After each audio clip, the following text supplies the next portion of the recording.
Sometimes in history, there's this magic moment. Somebody appears on the scene and everything changes. I am with you. We've never seen anything like this. I will fight for you. This was a man who's met his destiny. And I will win for you. He said he was saved by God in order to make America great again. His victory was the greatest comeback of all time. You're watching history, so buckle up. I don't think the American people have ever seen this before. A government that has moved this quickly and a president that has done so much when it comes to the border and energy and major investments from other countries. It's like warp speed. 47's on a hot streak, bringing head-snapping change to Washington, overwhelming the system with a volcanic eruption of action. Trump has a mandate from the people, and he's using it, and they're just getting started. President Trump said on the campaign trail, success will be my retribution. Despite the best efforts of those who would try to censor us, silence us, break us, destroy us, Americans are today a proud, free, sovereign, and independent nation that will always be free. Yeah, I'm not right, We're going to have one shot at this, and no other president's going to do what I'm doing. America's back. Common sense is back. He is keeping his promise to you, the American people. Inflation is down, growth is up. The numbers don't lie. The economy is soaring. Lowest gas prices in 4 years. And record tariff revenue. The USA is on a roll, culminating in the signing of the One Big Beautiful Bill on July 4th. The Trump economic golden age is full steam ahead. America is back, thanks to the courage of President Trump, thanks to the leadership of his amazing cabinet, and thanks, of course, to our brave men and women in the United States military. This is a message to the rest of the world. The days of ripping off America and Americans are officially over. Between the attacks on Iran's nuke site and the Maduro operation, the U.S. military recruitment at an all-time high. This president will go down in history as a peacemaking president. Peace through strength, America's in charge. And he's just got one filter, and that is America first. Whatever they're doing, it's working. Zero illegal crossing, drug cartels frustrated, less crime. We have the most secure border in the history of this nation. If you think we're doing good now, you just wait till this coming year. The president isn't taking his foot off the gas in 2026. It's a new year.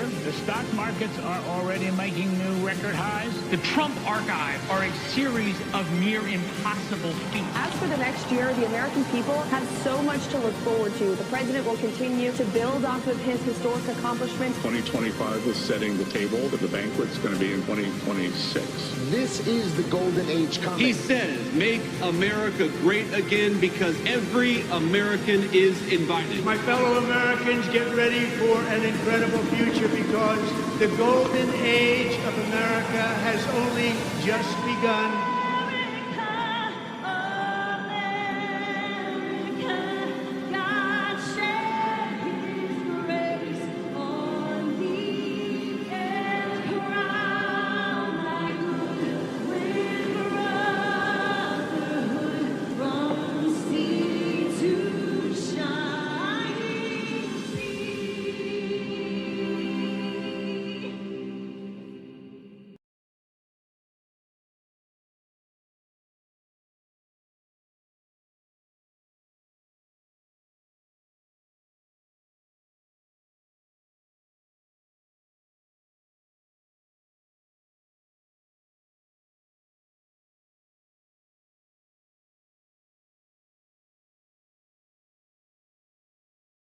Hello, very good evening to you. Good evening. So, what do you make of all this? Well, I think it's relatively clear in one sense. If the Prime Minister did know, then it will finish him. It's a capital offence to lie to the Commons. If he didn't know, then there are a whole series of questions. Why didn't he know? Why didn't he ask more questions? And it's a very strange way for the Prime Minister to lead the government when he delegates things to almost everybody without a policy framework. And it is very difficult at this moment to see the difference between him delegating things and him abdicating his responsibility as Prime Minister and as leader of the Labour Party. So I think it now becomes a question of when he goes rather than if, because we were elected on the basis that the last government were a shambles, and it appears that we're in as much of a shambles and a mess as they were, and we can't continue like this. But I mean, you heard it from Chris Mason there. The Prime Minister is said to be furious. He was only told that Peter Mandelson had failed the vetting process on Tuesday night. That is what we're being told very recently. Is that a sign? What is that a sign of? If he did only find out on Tuesday night, I mean, Prime Minister's a pretty busy job, right? I mean, yeah, this is a pretty important part of his job now. It is about his future as Prime Minister, so you would have expected him to be more focused on this. Having just listened to Chris Mason, if he knew on Tuesday, I think it would have shown leadership and responsibility if he genuinely did not know about it. He had the opportunity in Prime Minister's questions on Wednesday to say, I have now found out, The statements I made at best were incomplete, and this is what's happened. He has to wait for the Guardian to publish What's something going on, before fools? it becomes a matter of debate. So, yes, he's furious. I have no doubt he's furious. But he should be more hands-on with the policy and show more competence than has been shown at the present time. What feelings are you picking up on from fellow Labour MPs? How would you describe the mood amongst Did you guys those see you've spoken to? What are they saying to you about this? Well, where Kamala Harris showed up drunk at a gas station? The leadership of the party and the Prime Minister all the time. I've never spoken to anybody in the last 6 months. Could you imagine Keir is going to lead us into the next general if that election? That's the fucking lady would have I'm in been Manchester. I've not spoken to anybody since the president? revelations, but Oh my a number of 2 or 3 WhatsApp groups. I can't imagine the shit show we'd be in right now. Within the privacy of those WhatsApp groups. Coming up to local elections, would you expect a challenge to his leadership after those in May? Since I'm running I my think there will be suck, a challenge to his leadership, whether it is after the King's Speech, whether it is after the local elections. Here and mute this. So, alright, you guys know how that letter in the alphabet talks about the offing weekend. Did you guys hear about this Democrat, I think he's in Fairfax, Virginia, that shot and killed his wife and then shot himself in the head? And when I was talking to a buddy that works down in McLean, Virginia, he said there's a hell of a lot more to this than what's being put out there right now.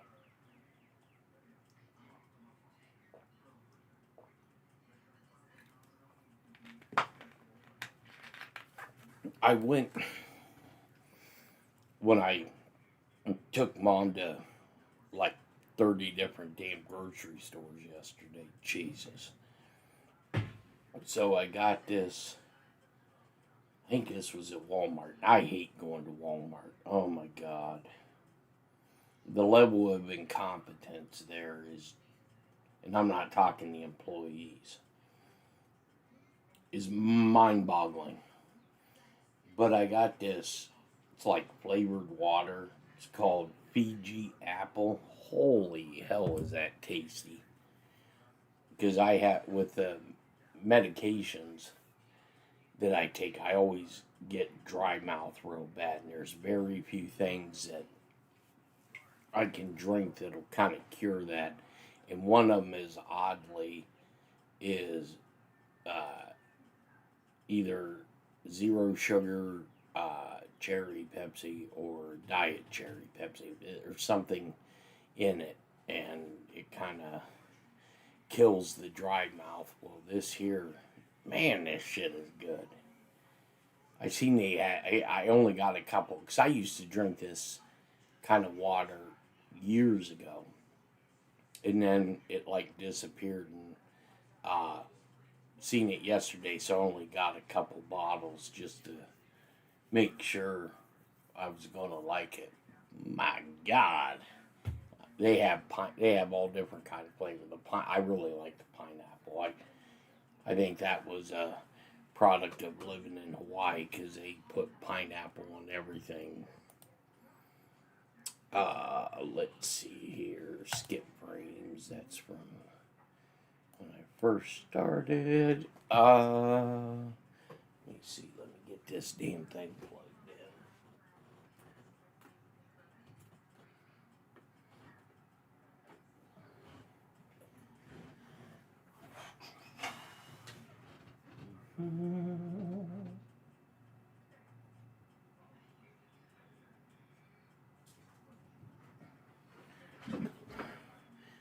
Yeah, so I think we may have hit 300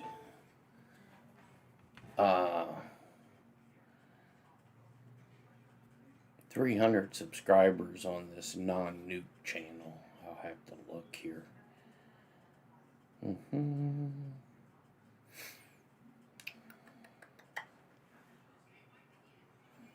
Did you guys watch Cola's last night? Let's take a look at what we got going on. Let's see. How much marijuana do you have in the Jeep? Oh, really?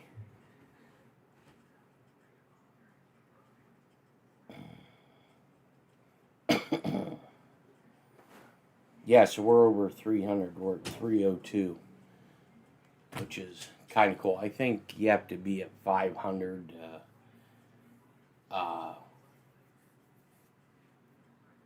to start doing, like, I don't know, super chats and all this other nonsense. So here I get on the computer and get on the stream, and the puppy hears me talking, so she has to come in and see what's going on. Let's see, I don't know too much about it yet, but I was talking to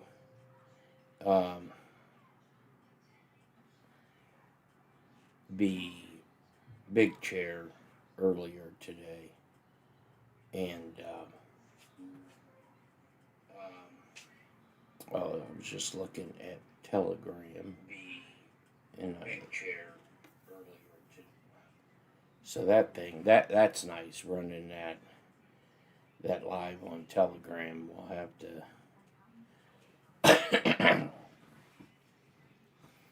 Yeah, Cola. I like Cola. She's pretty cool. Sometimes they get way off topic, but I guess that's what happens when you have,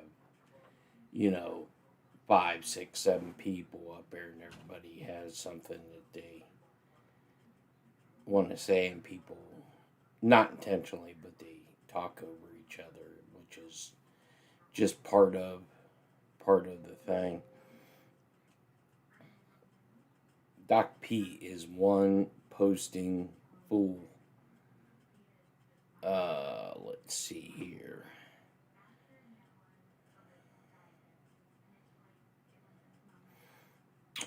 Let's look at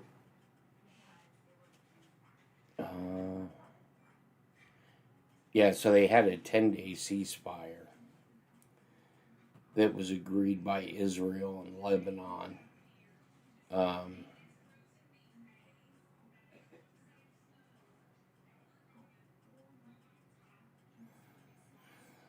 Here's another, interesting thing that, nothing is happening, right?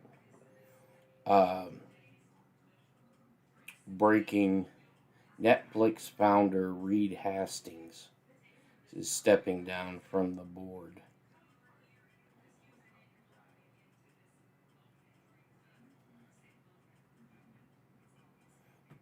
Oh, did you guys see the clip of Bobert?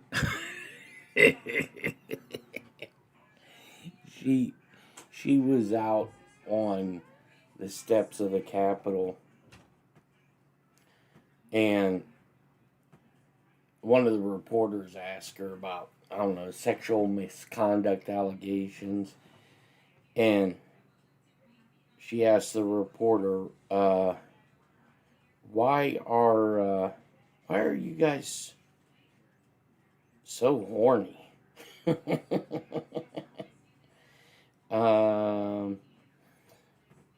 So here's one of Trump's latest truths. Sadly, Mayor Mondami is destroying New York. It has no chance. The United States of America should not contribute to its failure. It will only get worse. The tax policies are so wrong. People are fleeing. They must change their ways, and fast.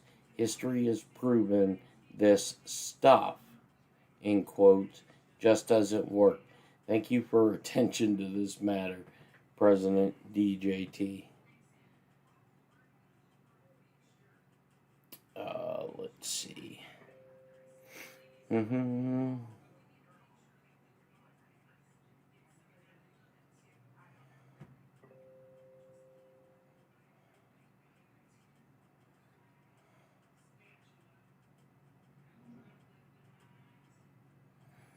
All right, so, this is the kind of, and I like him, blazing press. This is some of the shit that kind of, people that I guess don't know or don't look at shit objectively. He put a post up here. Trump seems upset that this ballroom is not going to be built in time for World War III to protect him and to keep him safe. Really? I don't get it.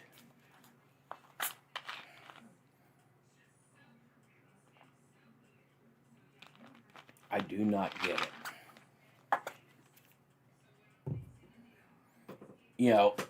He kind of reminds me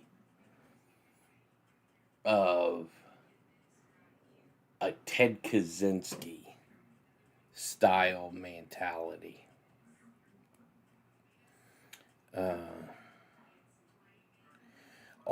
And then when I was talking to the big chair, I guess over the last 2 days, the U.S. Marshals have been going out and basically that we're doing snatch and grab jobs. So basically showing up at somebody's house, and normally you would think it was for search warrants, right? Or fugitives. Well, they are going out and they are picking up people and putting them into protective custody over this probe into John Brennan. So it seems like this indictment on him is coming down quick, and they are starting to, they're starting to remove some of the witnesses who have testified. And I wonder, number one, is this what the QRFs, because it happened this morning, today's the 16th, QRFs had to be up, trained and operational on the 15th, okay?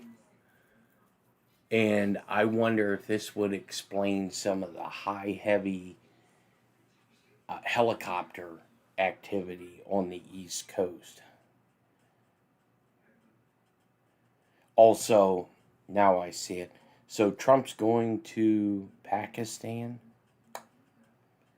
That's probably why I heard from him this morning and haven't been able to contact him since, because he may be on that plane. Has he left yet? Well, let's see. Because if so, I want to put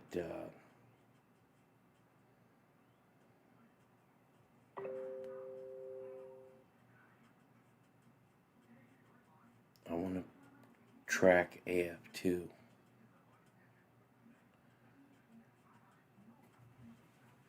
Oh God, here goes our string.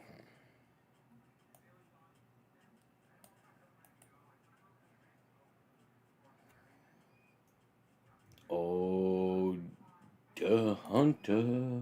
Let's see. Let's see what this is. It's probably one of Craig's BS shorts.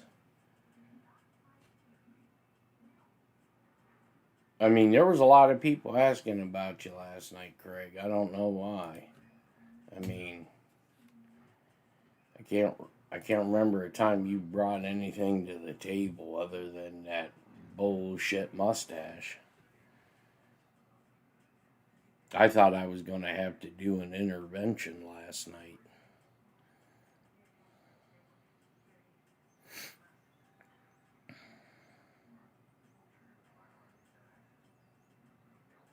Let's see, Russian.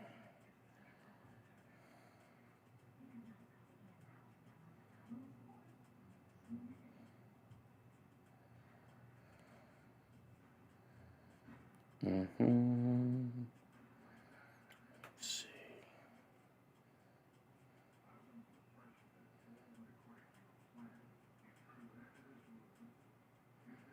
What's the video of? Is it? I don't know. Let me look. For some reason, it didn't load in that window. Let's see. What kind of BS?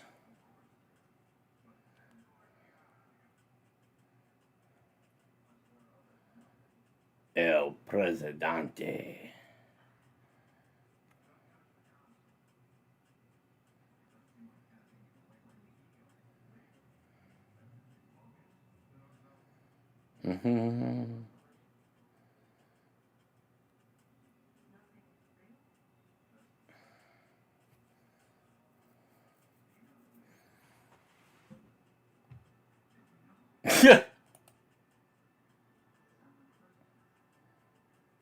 Queridos amigos de Cuba, les habla su presidente, el presidente Trump. Actually, right now, I'm not your presidente per se, but if you think about it, why not? ¿Por qué no, muchachos? El presidente Trump is mucho fun. I love the fiesta, I love salsa, both the music and with nachos. We can have fiestas every single day with delicious mojitos and sexy mamacitas. Anyway, I hear you're running out of oil. Esto no bueno. Might be time for el people of Cuba to get rid of your leaders and join el presidente Trumpo in making el Cuba great again. ¿Comprende, muchacho? Queridos amigos de Cuba, les habla... Did you do that, Craig, or did you,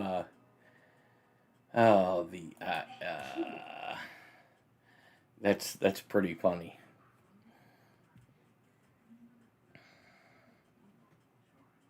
Let's see here. Yes, that was me.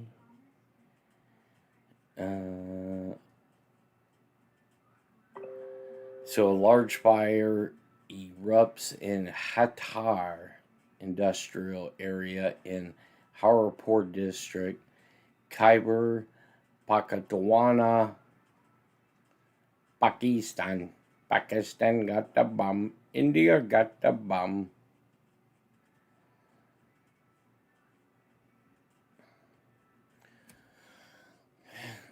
You have skills? Yeah, you have skills for killing streams.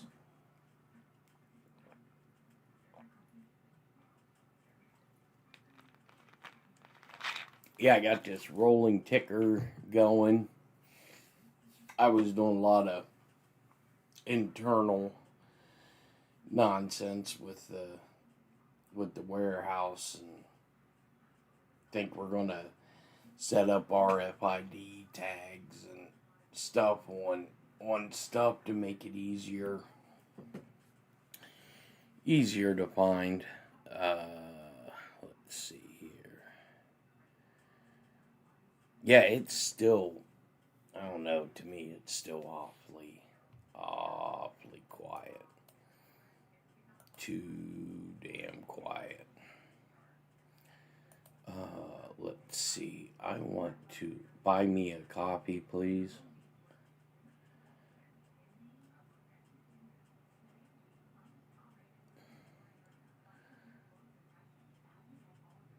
Let's see. I want to look at this, guys. Why?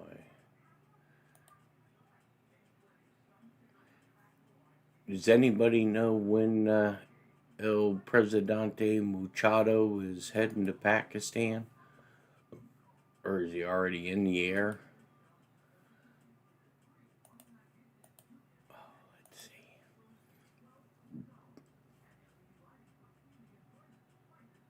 Oh, you're all right, Carl. Let's see here.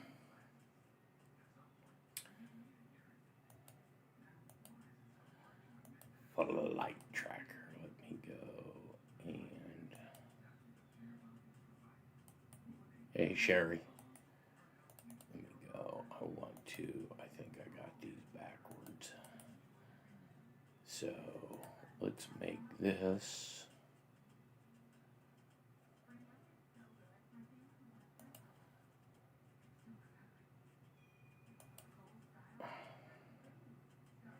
Alright, I unlocked it.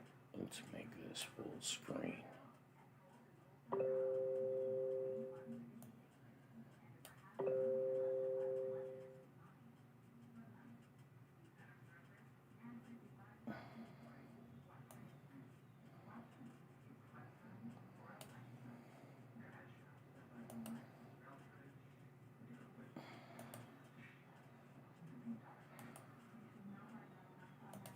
Interact. Yeah. The deep state probably did it, didn't they, Craig? It wasn't you. You know better. I'm just busting your chops. Let's see. So if Trump is going to Pakistan, all right, so that's a clipper. A lot of training. Boy, there's a lot, even over here. These Northrop Town, of course, I mean, they do have a facility there.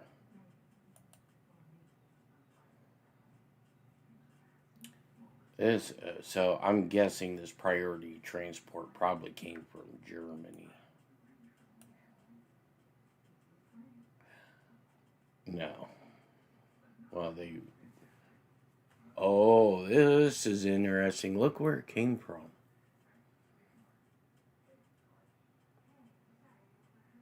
That's a black site. Terra Sierra. That's interesting.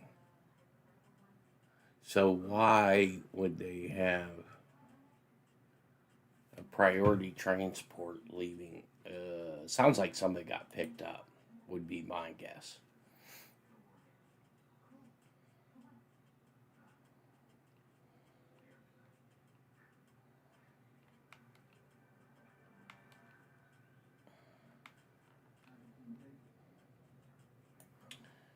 Somebody got picked up.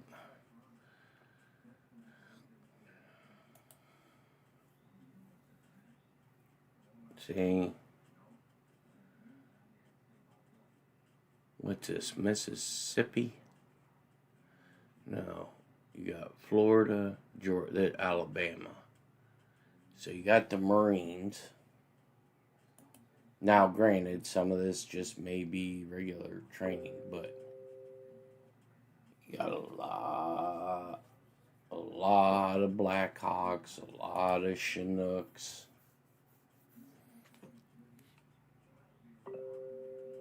There's a P8. He's probably getting ready to go out to the drink and do some listening. If I was on that other channel, I'd be like, oh my God, we got the Russians are off the coast of Florida. We're doomed.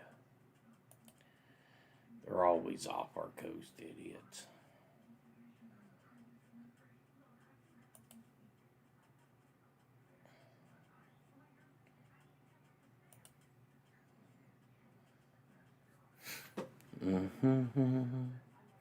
I wonder.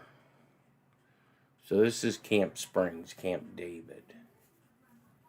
You know, that's another thing. You guys notice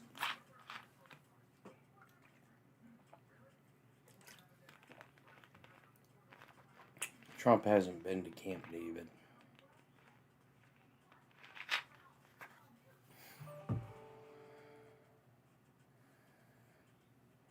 Oh, and then somebody told me today that there's going to start being tariff refunds to businesses. That's going to be interesting.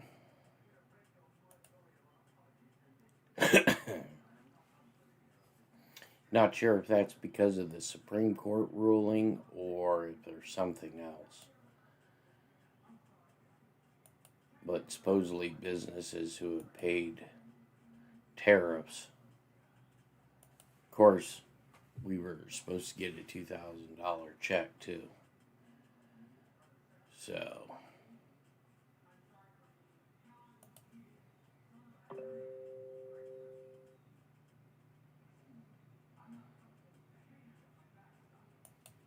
see here.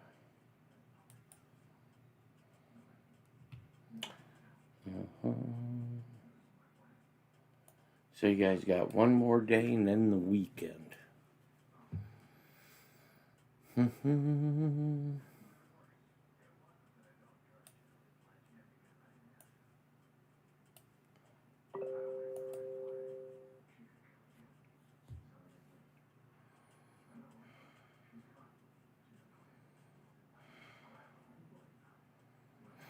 So some officials in Europe and among Iran's Arab neighbors believe it could take about 6 months for Washington and Tehran to reach a deal.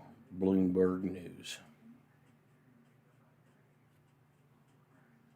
You know, I wonder if a lot of this isn't posturing to get something else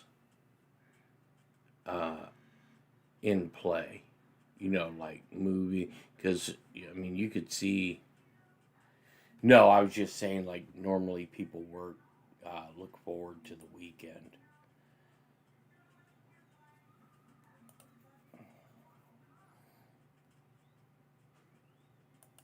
Let's see, now I want to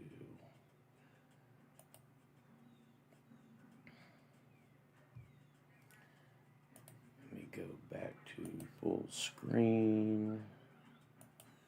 Go to this screen. Craig, does your wife know you're on the computer?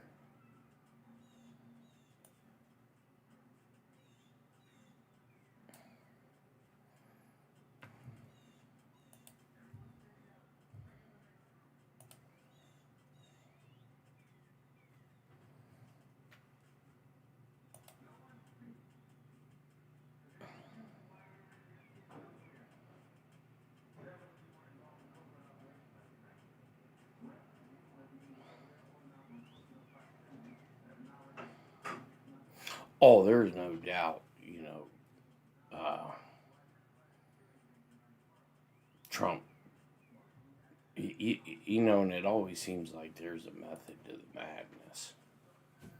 Don't know what it is, but there definitely is a method to the madness.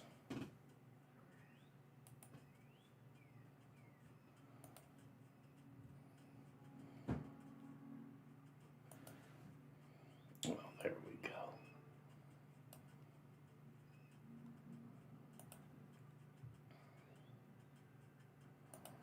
And let's transition back to that. Yeah, there's definitely a method to his madness.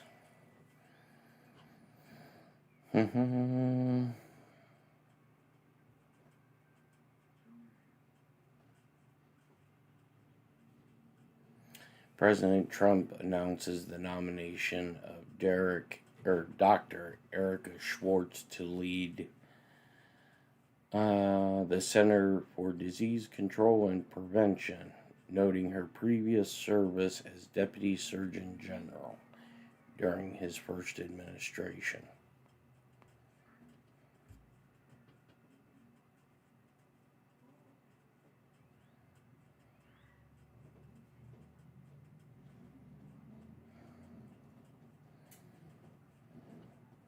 Yeah, Greg. So the guy offed his wife because she filed for divorce.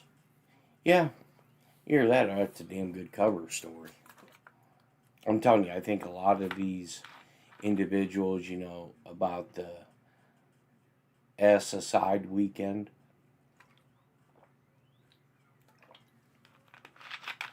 I think these are all going to be some damn. Could you imagine? Let's hypothetically say Saturday morning you wake up and you turn on the news, if you watch the news, and you hear of 100 business leaders, congressional members just put a muzzle in their pie hole and pull it. People would go nuts. And it would just be something in the faculties. It would mess with people, their psyche.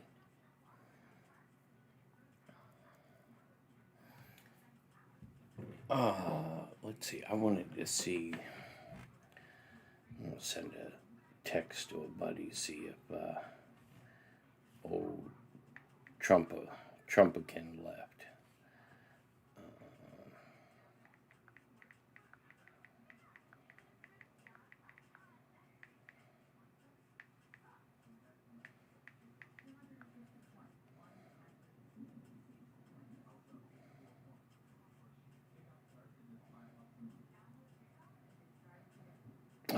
So they don't have anything scheduled or a specific date. He's put out indications that he may go.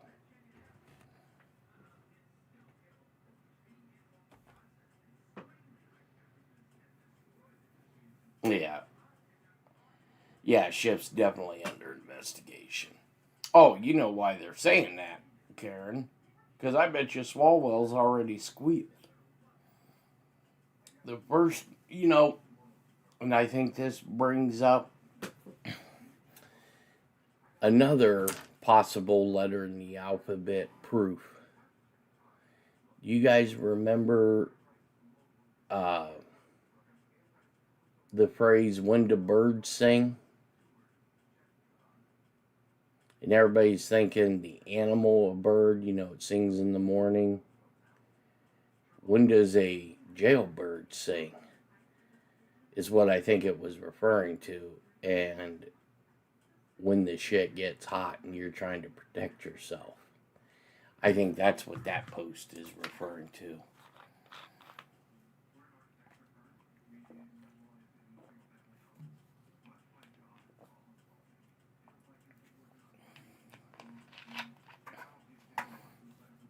Because they say, when people get picked up, they sing like a bird. And everybody thought, oh, when do birds sing? Well, birds get up and they chirp in the morning, feeding and all. Now that is starting to make a little bit more sense.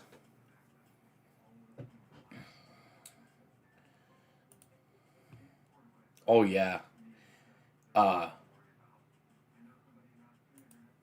Tulsi Gabbard, she's laying some hate. And, with Tulsi Gabbard coming out with all of this shit on congressional members, that shows right there foreign interference. Because the Director of National Intelligence, that means that, you're over the spy agencies. spy agencies on paper can't operate or investigate anything stateside. It all has to be international.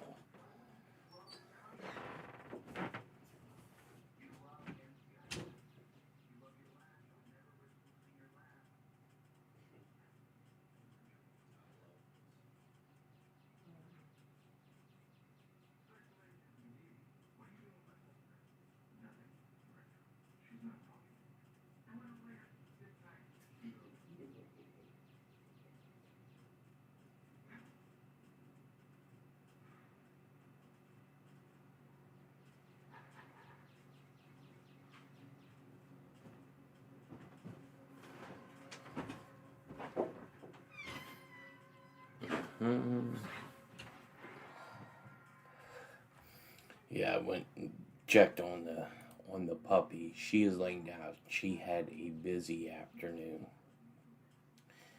She got to go over to the neighbors where her boyfriend is at, and I was over there helping them. My Hondurans, I was helping them do some paperwork stuff for his business, and she's all wore out because her and her boyfriend were chasing each other, and then they have this cat that looks like Garfield, and that joker, he heard her barking, and he come running out, and when my dog seen him, she just like stopped, like slow-mo, stopped and just stared like, oh, what the hell is that?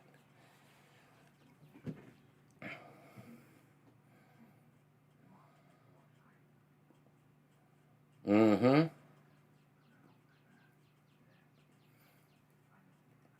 And, you know, I seen some report today. I think it was John Solomon was talking about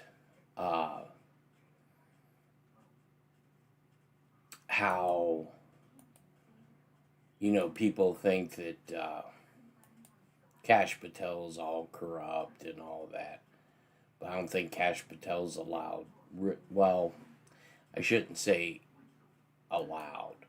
Kash Patel isn't doing really anything because I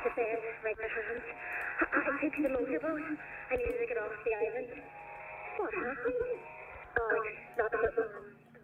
because he's now a victim in some of this stuff with the perfect phone call, and because I was told this morning that Dernza, which is, I believe Dernza is a 3-star now, the director of the National Security Agency during the PDB, took over some transcripts from an intercept that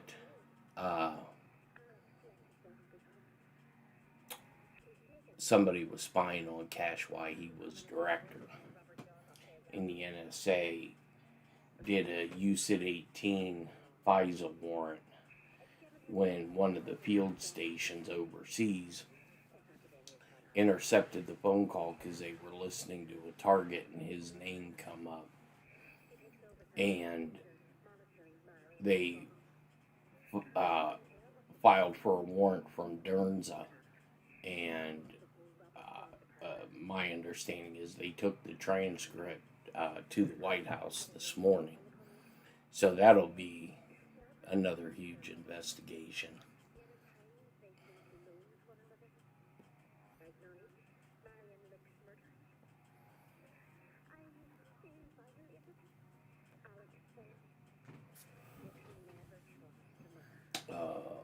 Let's see.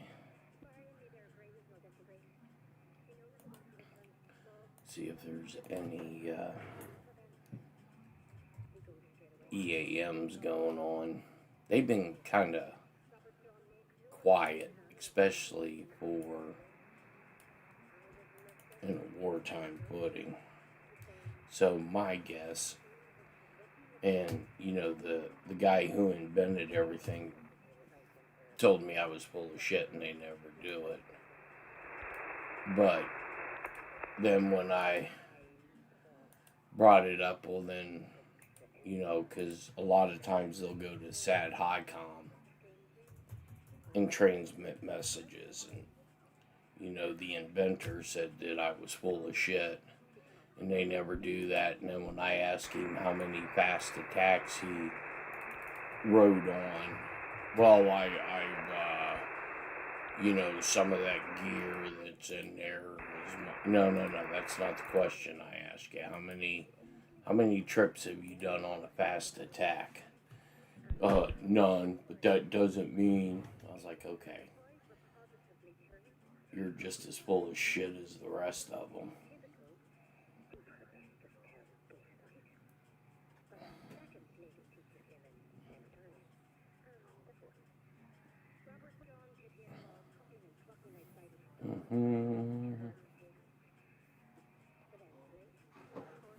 We're going to have to get Jason Schmidt over here so I can torture him, but he's pretty much tied down to the Third Reich over there.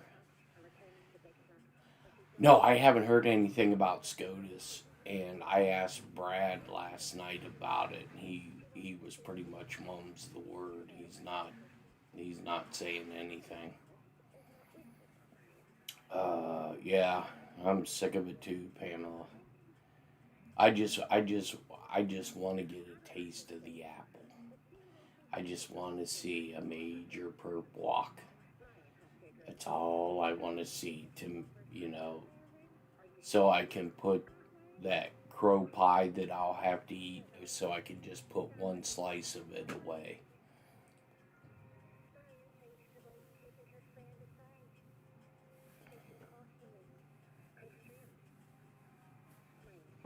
Who do you think switched sides, Doc? Oh, talking about Schmitty?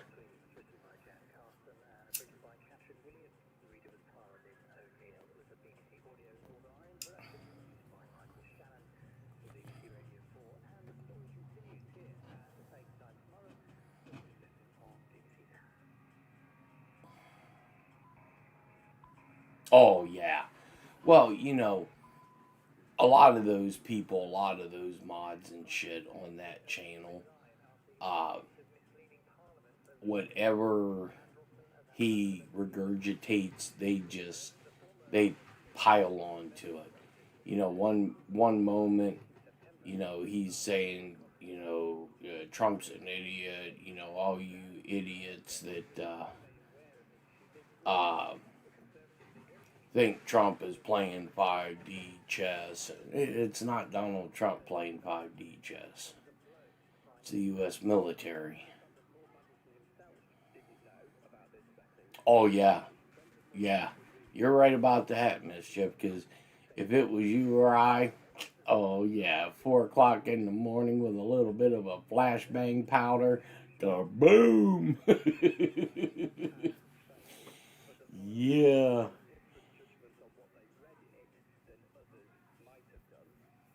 Yeah, that damn channel, he had a good thing going.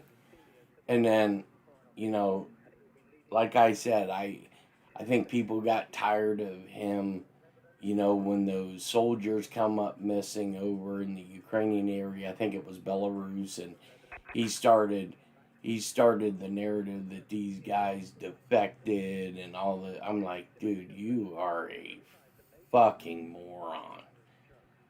And I never even thought about it. Now that I got this new channel and I had to get a new account, I can probably go over there and just start trolling.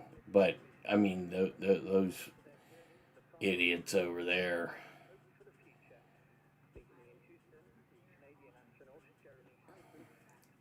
But I'll tell you what, he knows how to I shouldn't say that.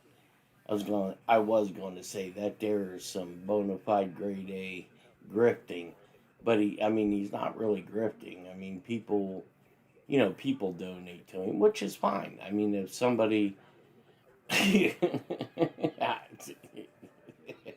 no, Doc, really, there's no way. I don't buy that. That's fake news, baby. Fake news. They wouldn't 86 Doc P. He wouldn't make any comment that was controversial.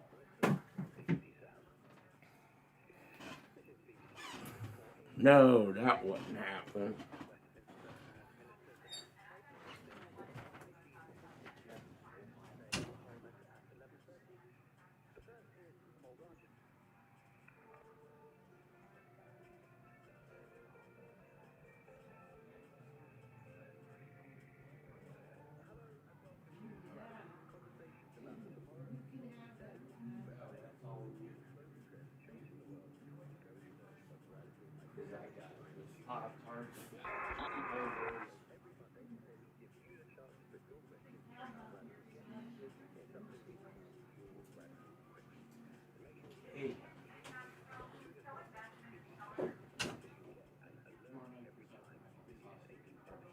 Did it again.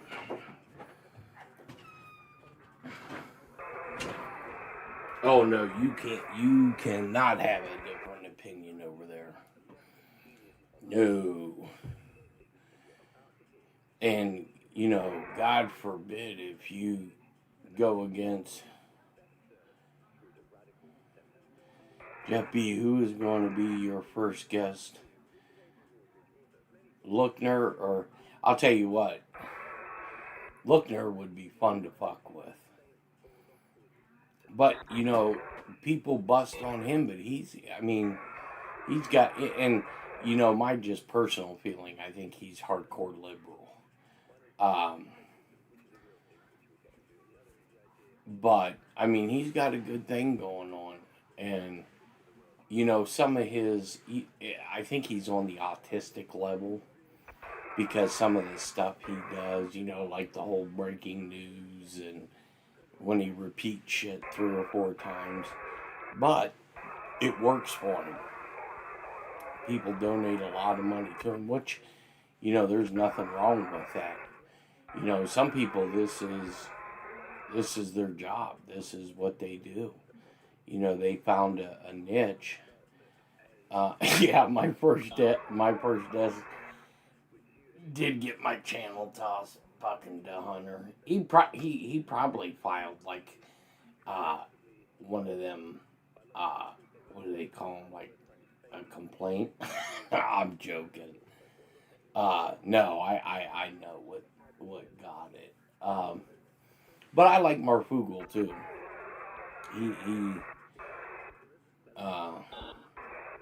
Oh, yeah, I love watching those meltdowns.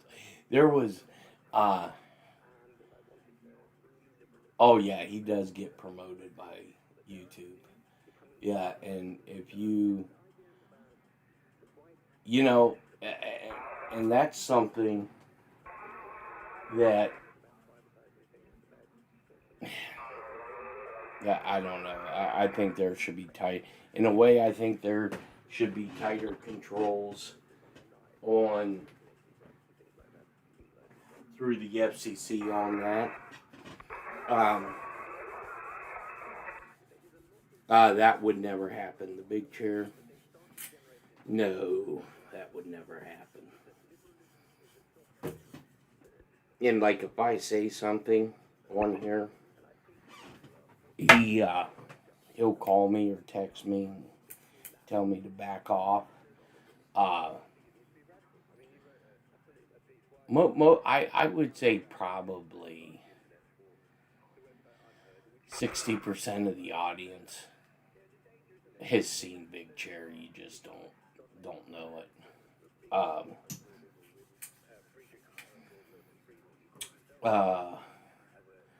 Yeah, if you're tote the liberal line, you'll get promoted on.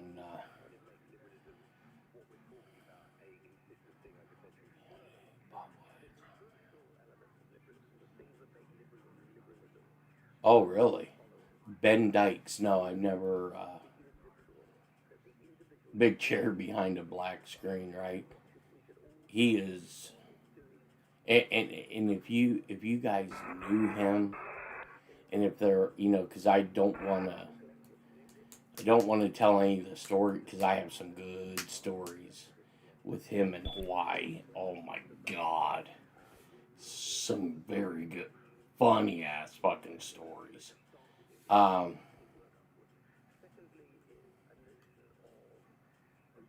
Oh, I think beyond bipolar. Beyond bipolar. If you watched Butler, yep, you've seen Big Chair. Yep, you got that right.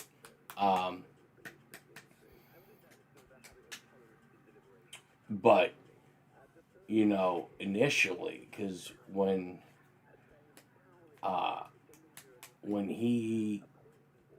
I lost contact with him for probably about 10 years. And I started doing some searching. Because he didn't come into the agency that I left till after I left, which, is very interesting why he was moved from where he was at to the agency I was at. And then the shit show began. But during Trump's first administration,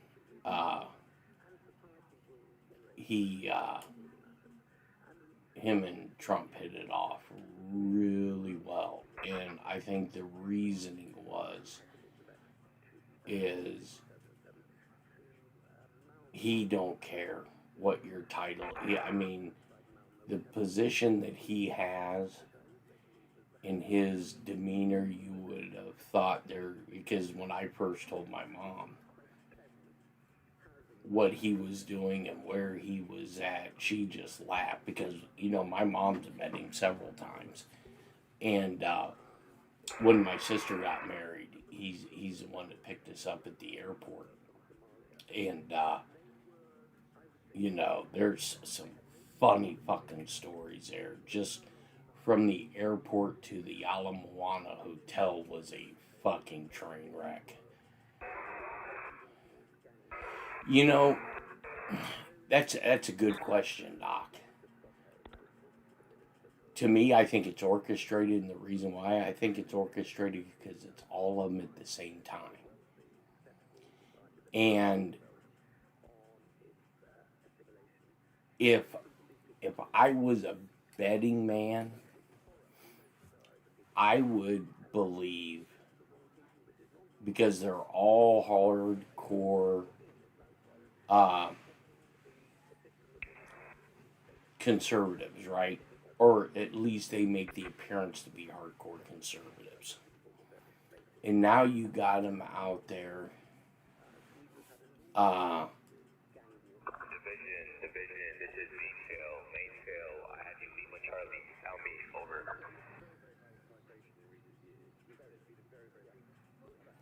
That was interesting.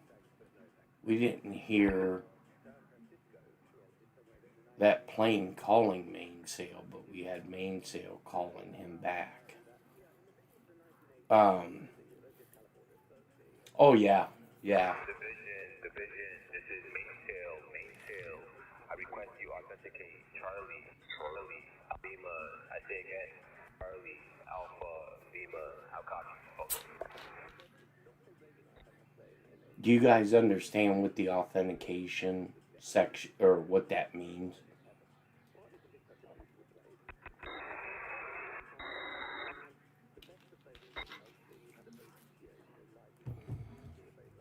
And if not, I can explain it.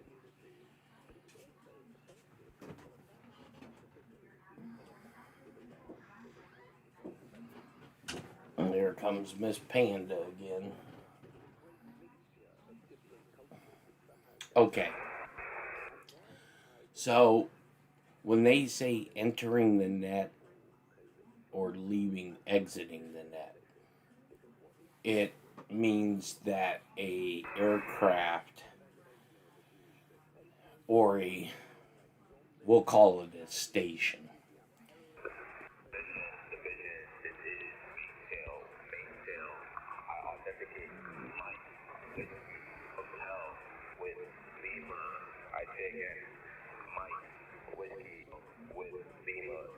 If correct, I have you entering the net at 221 Zulu. How copy? Over.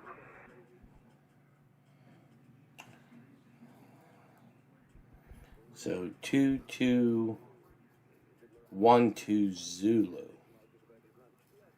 So that's 8 hours ahead of me. And so England is 5 hours, so that puts it at 11. That's weird. So like he just entered the net. So what they're doing is that plane is stating that they're in operation. Okay, so they check in with the National Command Authority and let them know we're on station. It could be a bomber, could be strategic forces, could be quick reaction, anything like that. Because a lot of times with the Air Force, certain air bases, they have literally pilots sitting in the seats with their planes running constantly in case something happens. They don't have all that time of going like from the squad room to the plane, getting the plane all ready to take off. So this guy entered the net, meaning, okay, he is ready if anything happens. And when they go through the authentication, so he'll read a 3, 4, 5 letter numerical alphabetical code. And then that pilot will look at his book and say, okay, when mainsail gives these letters, my response is these letters. And basically, it is a dual checking system to make sure someone hasn't hijacked a frequency and says, okay, I'm on ready 5, I'm ready to go whenever you need me, and it wasn't actually that plane. So it's a dual layer authentication system to let both parties know that we are who we say we are.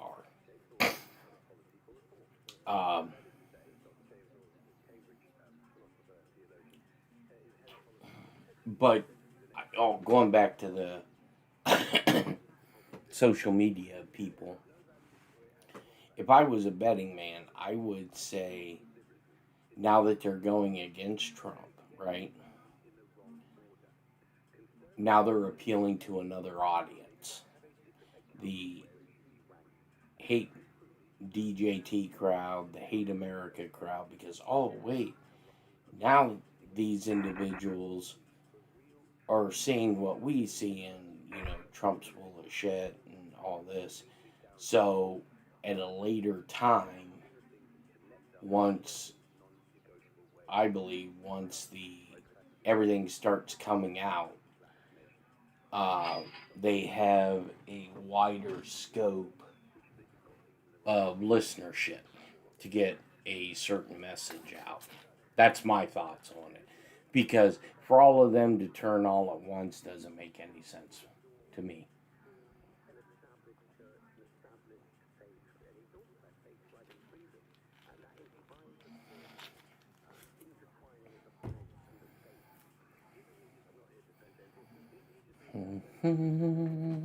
Let's see here.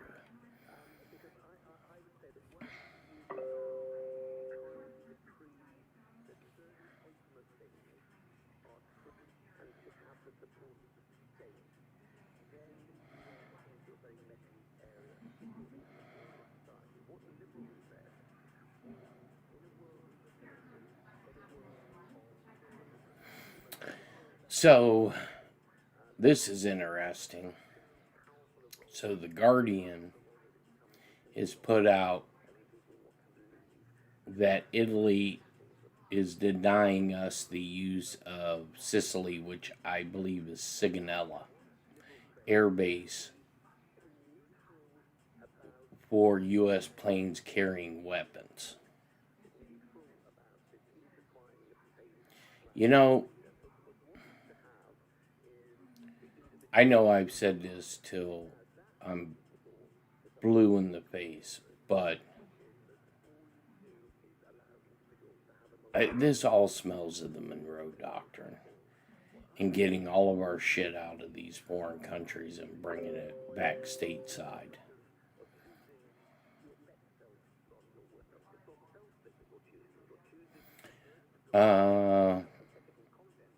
So, the UFO-linked scientist who warned my life is in danger, found dead at 34, becomes the 11th mysterious case, the Daily Mail reports. Amy Eskridge was just 34 years old when she allegedly died from self-inflicted gunshot wound. And I'm not laughing about it, but all I can think of is, Arkansas, where, you have a gunshot wound to the back of the head and they rule it as suicide. This was in Huntsville, Alabama. Oops, Huntsville. That's interesting. On June 11th, 2022. However, neither the police nor medical examiners have publicly released any details of the investigation ever taking place. Probably national security guidelines. They're not allowed to.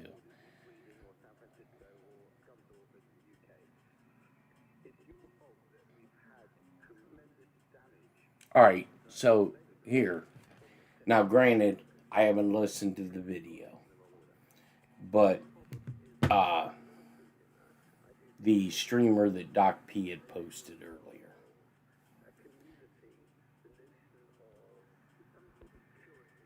he put a thing in here. I guess he just did a video. U.S. car companies to start building war weaponry. Okay. U.S. prepares for the invasion of Cuba. Now, I'll go on the record saying I haven't watched this video, and now I probably will, even though I cringe. I really want to hear how he reports this, because we did this in World War II, where the U.S. government walked into manufacturing plants, commandeered them, compensated them for the war effort.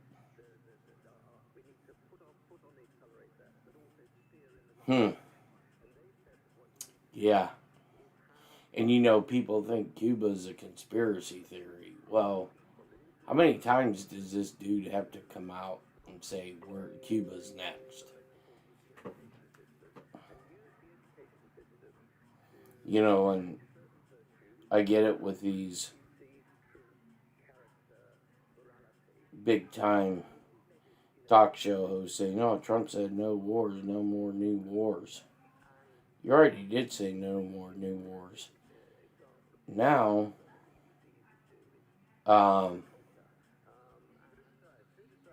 he's not doing new wars. He's cleaning up the shit that all these former presidents should have done, but they were on the take.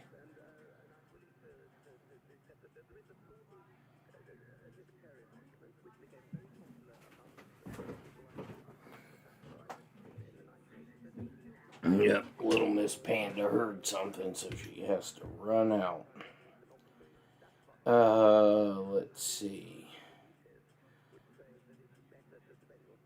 U.S. Secret Service targets thieves stealing SNAP benefits in Texas, according to Zero Hedge. Oops.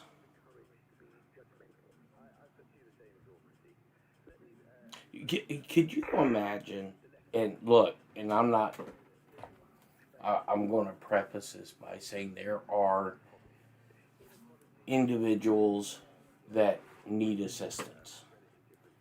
And I'm sure, 95% of my audience would agree with this statement. I have no problem with my tax dollars going to help out somebody, as long as they truly need the help. And then, I'll give you a story where it kind of changed my attitude on, benefits, and where I was ready to choke this fucking social worker out. But let me grab a cigar here.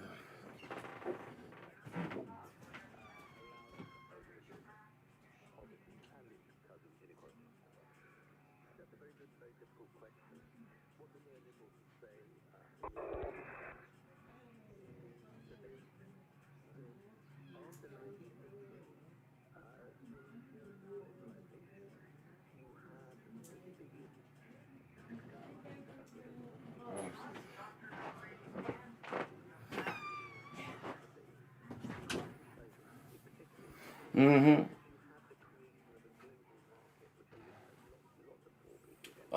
Nightbot's up to it again.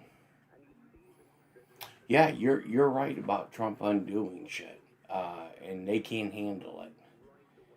And I agree with you. I don't. If you're in, I'm all about people coming to, because I can't just get on a plane and go to Russia and say, "Pop, here I am." Doesn't happen like that. Nightbot, we need to change them to fake news. But there are people out there. Look, and it's so. I probably shouldn't even say this, but I'm going to, because I'm sure a lot of you guys have done the same thing. When I go to a grocery store, and this is so profiling, but it is what it is. When I go to a grocery store, especially in this economy, right? And there's somebody in front of me or behind me, and I look in their shopping cart, I can tell you whether they're using assistance or not, based on what they're buying and how much.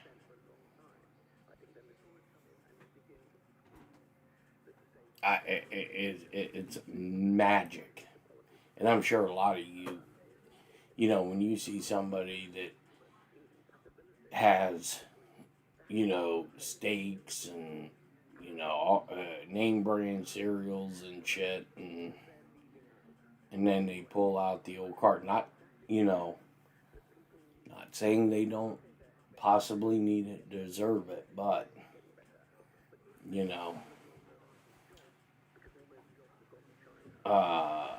let's see. How much, so what do you think about the whole ballroom BS? Well, the military's already come out and said that, the ballroom is basically window dressing for a new situation room, which really, I don't think has been really truly upgraded since 9/11. And,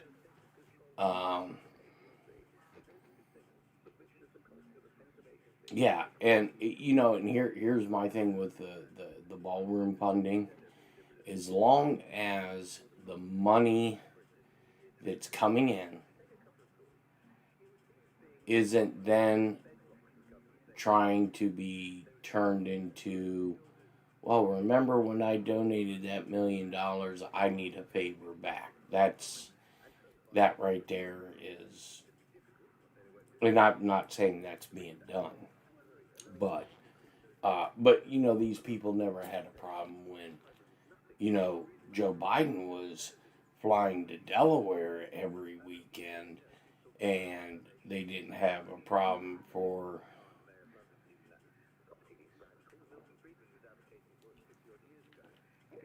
Read that under the ballrooms will be security areas in jails. I know they're building a SCIF under the ballroom, a military operations center. I don't buy the whole jail thing, just because we have sites throughout the world that could house these people.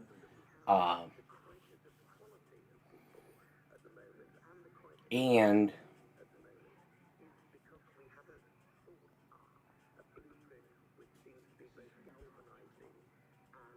it could be used to cover up something else.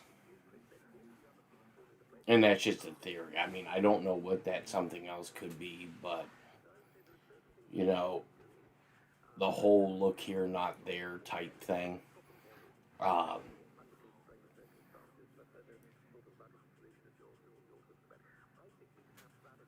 Getting to this social worker shit.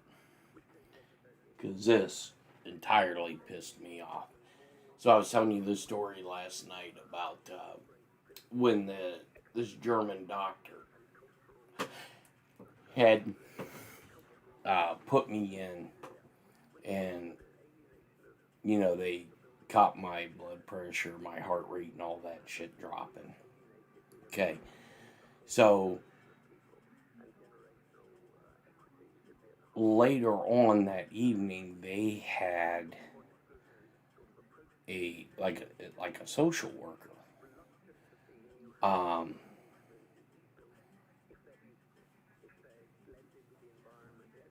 come in, because what had happened was billing, or whoever does this stuff for insurance, they transposed a number in my Social Security, and not my Social Security, my insurance policy for my health insurance, which I think at that time was Champus, or I forget, it was one of the government insurance policies. And so the insurance company come back and said, oh, that's not a good policy.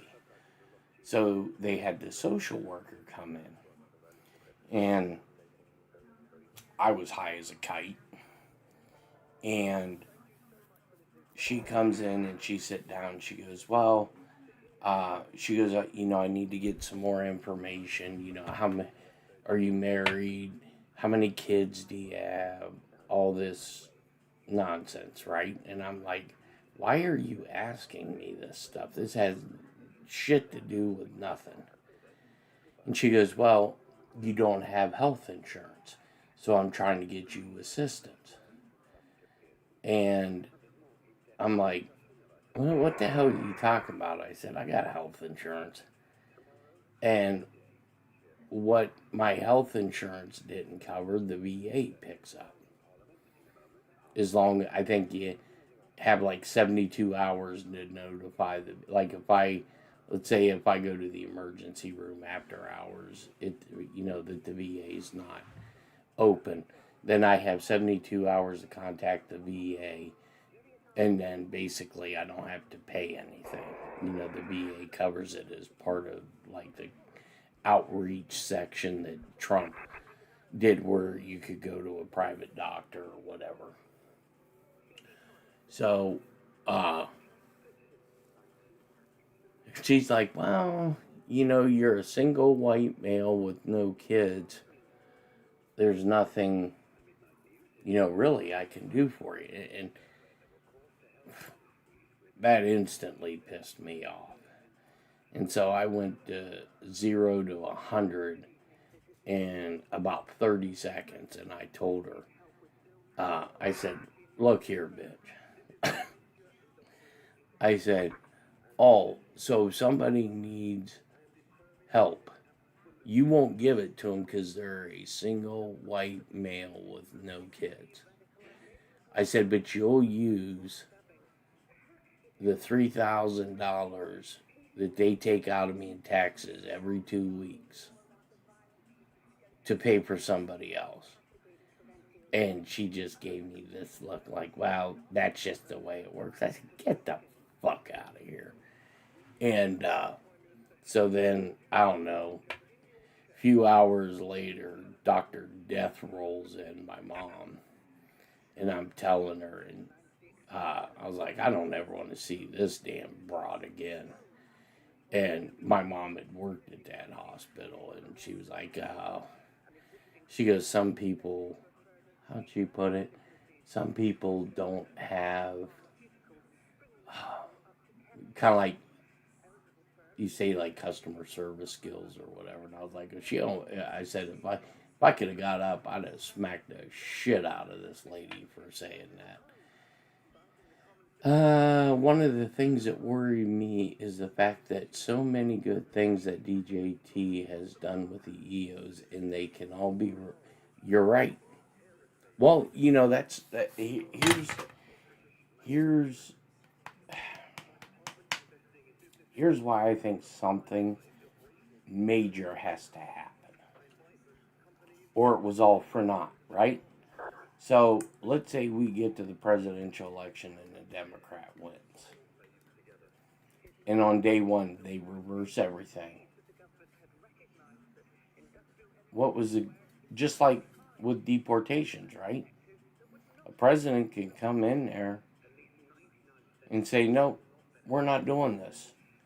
And start the policy of flying all these people back in. So all that was for nothing, right? So you spent 4 years trying to correct something. That's why I believe that something major, very major, is going to happen that is going to be on a constitutional crisis style event. Trump is trying to stop the bleeding for the Americans' financial sector, and I'm right there with you. I didn't, like with Biden or whoever was playing Biden with Obama. I respected the office of the president, even though I didn't agree. I got it. Shut up, Nightbot. Yes, I did. Thank you. I think it was like 4 or 5 hours ago. I appreciate that. Thanks. Yeah, I think I sent everybody a response that did the coffee thing.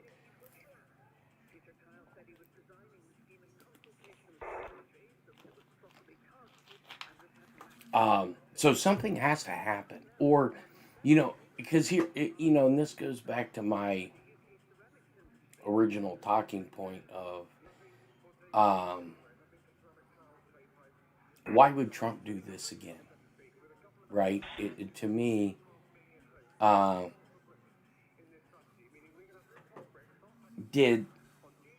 would you do it? I mean, now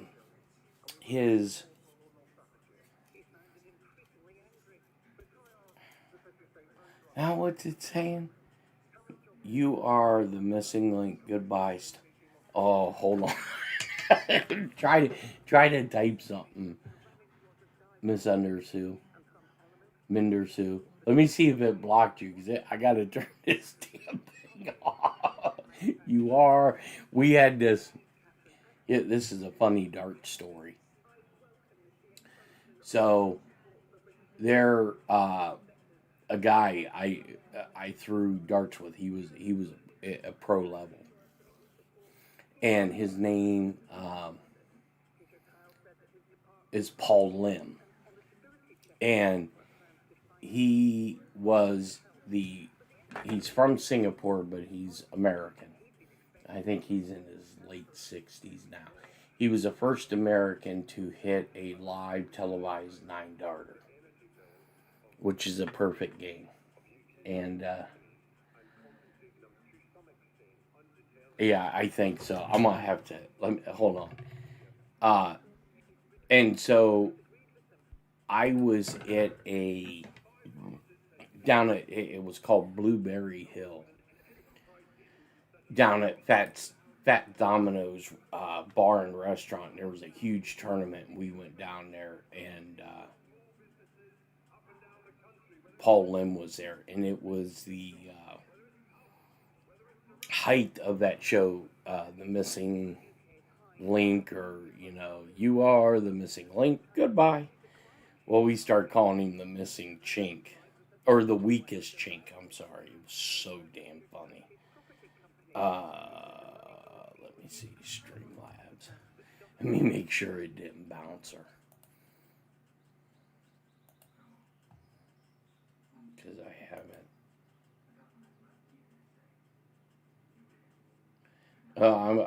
I'm coming to your rescue there.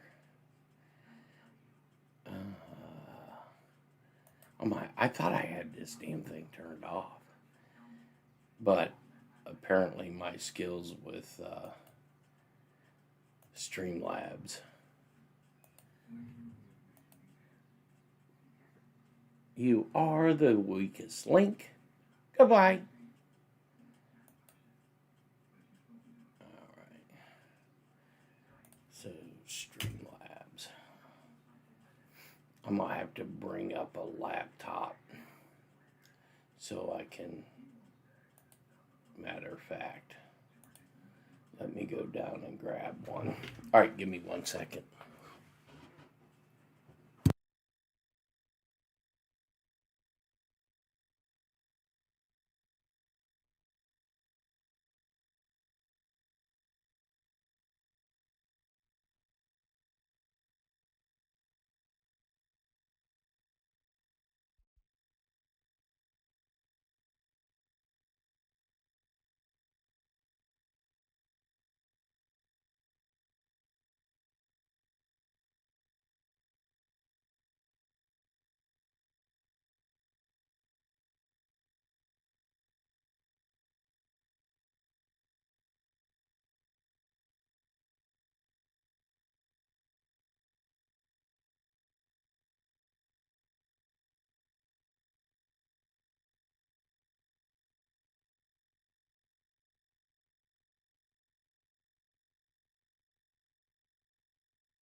All right. Let's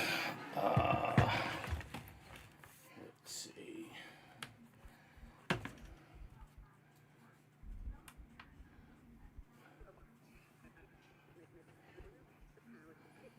Well, hello there, Miss Panda. You decide to come in again.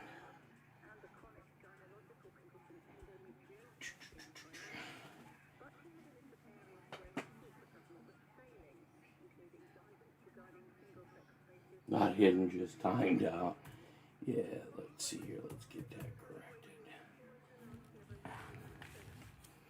I think I need a few more laptops and computers in this house.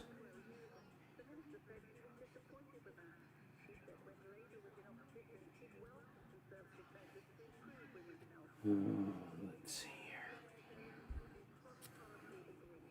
Yeah, this Streamlabs desktop, man, is it a memory hog. This thing just absolutely mops memory. Let's see.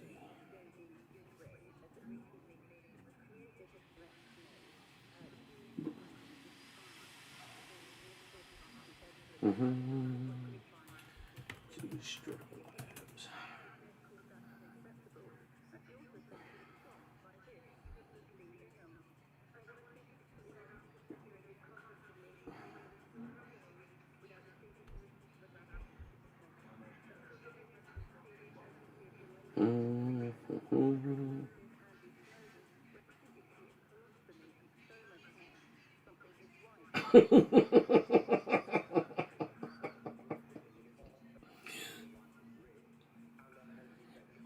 Oh, Nightbot.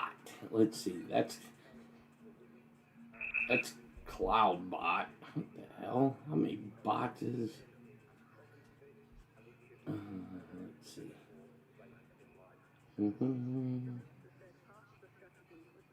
Let's see. Nightbot.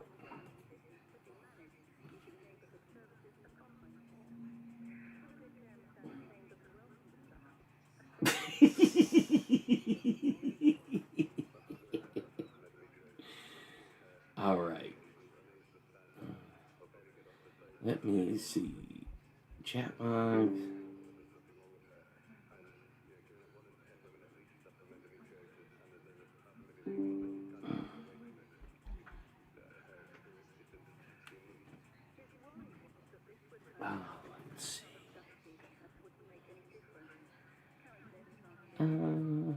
Let's see.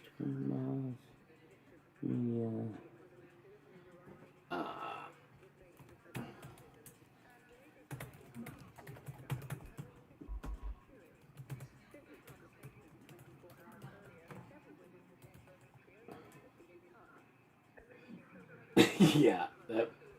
Yeah. Let's see. Yeah, he's a prick.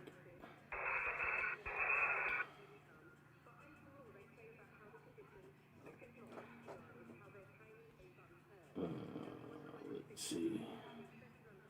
Nightbot.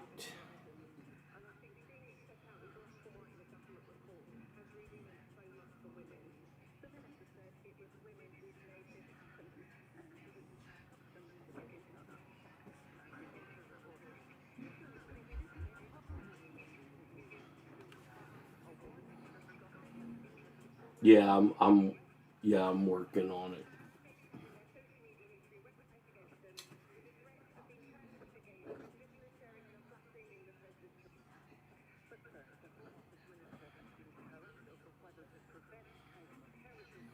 Oh, I think it's not part of Streamlabs. I think it's part of the YouTube family.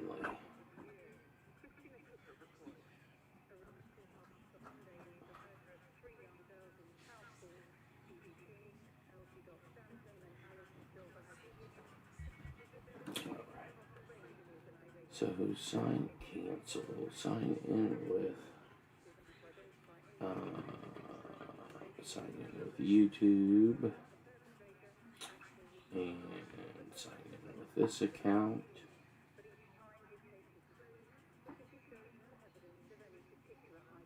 Continue. Right. So let's go see commands. Right. Chat moderators. Okay, I'm going to disable that, disable that, disable that, disable that, disable that. Okay, timers. No timers. Let's see. Let's go to logs. Alright. Holy shit, it has... How many... So, it has 2,200 of where it, like, spanked people. Top chatters. Good job, Sissy K. Commands. Regulators.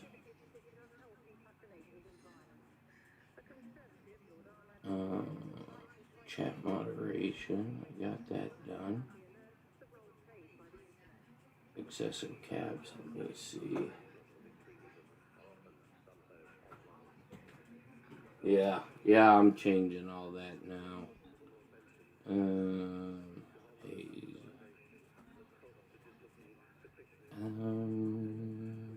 Dashboard.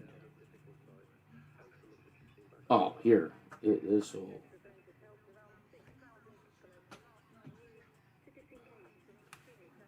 All right, now try to misunderstood. Go ahead and try now. You should be able, because I just took Nightbot off the See what it tells you.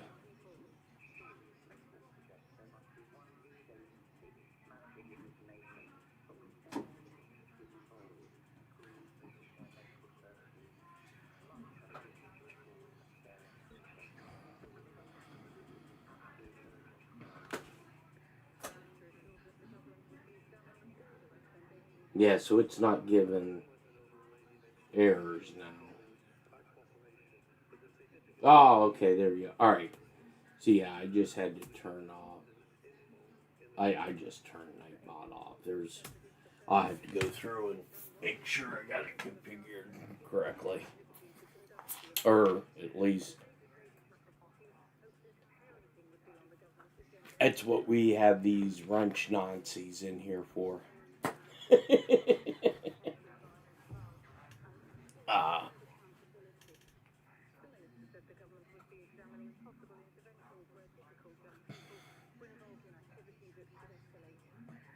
So, can you guys think of...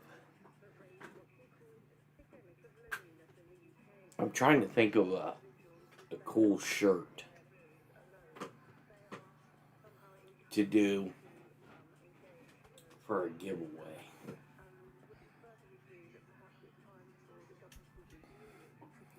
And I got one. It's the middle finger.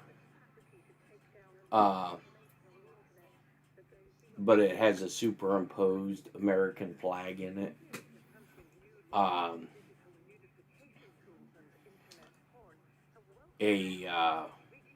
got a FAFO shirt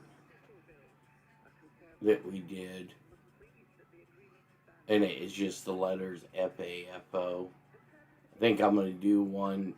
It says "I told you so," and the O's are gonna be Q's instead of O's.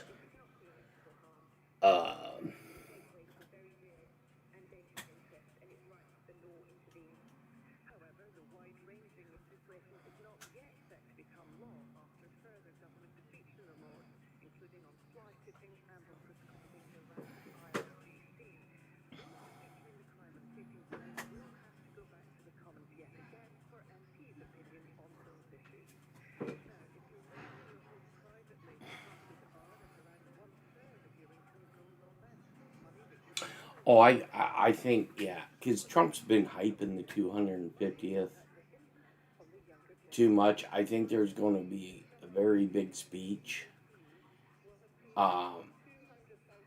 where, it'll be kind of like his first inauguration speech where, he says, for too long, too many people have reaped the benefits.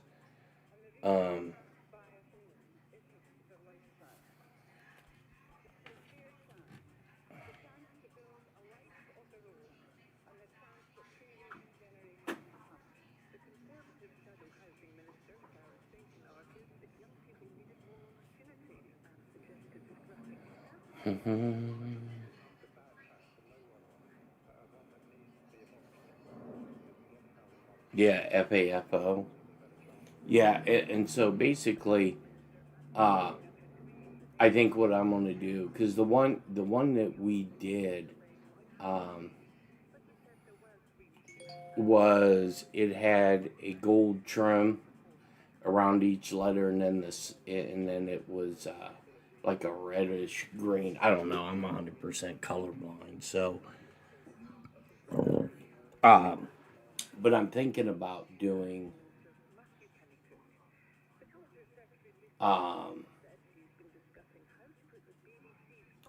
FAFO with the American flag superimposed. Do I think DJT's returning to... I think so. I think that is part of what we're starting to see. I got to dig in on this tariff money being returned to businesses. I got to that story that I was told about today. I got to see exactly what that is in reference to.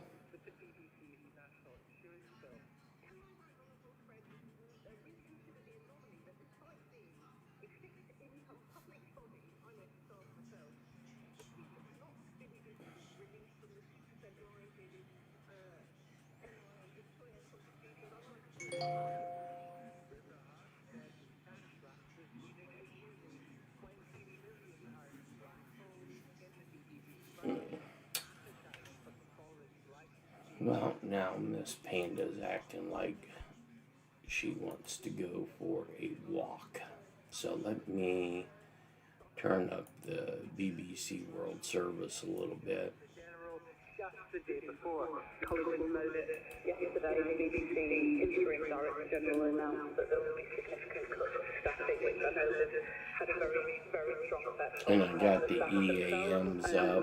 I got that up. the people out in the country.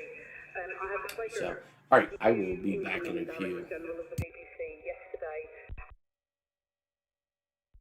about how we put the footing going forward. The Culture Secretary said the BBC was a light on the hill for people in some parts of the world through its World South. But Cameron Thomas, a Liberal Democrat, was worried about political pressure on news organisations and believed the BBC was under attack. He explained, Trump donor Larry Ellison and his son David own CBS News, will soon own CNN and part own TikTok in 2024. Ellison Sr.'s Oracle paid a six-figure sum to Hanover Communications, for whom Michael Prescott was a managing director. 1 year later, Prescott's leaked internal memo landed the BBC a $5 billion lawsuit from Donald Trump. The president is suing for defamation over the way that BBC Panorama edited one of his speeches. The BBC has previously apologised, but disagreed that there was a basis for a defamation claim and rejected Donald Trump's demands for compensation. He said the corporation is a vital part of British. It's to be able to hold all of us to account without fear or favour, free from political interference.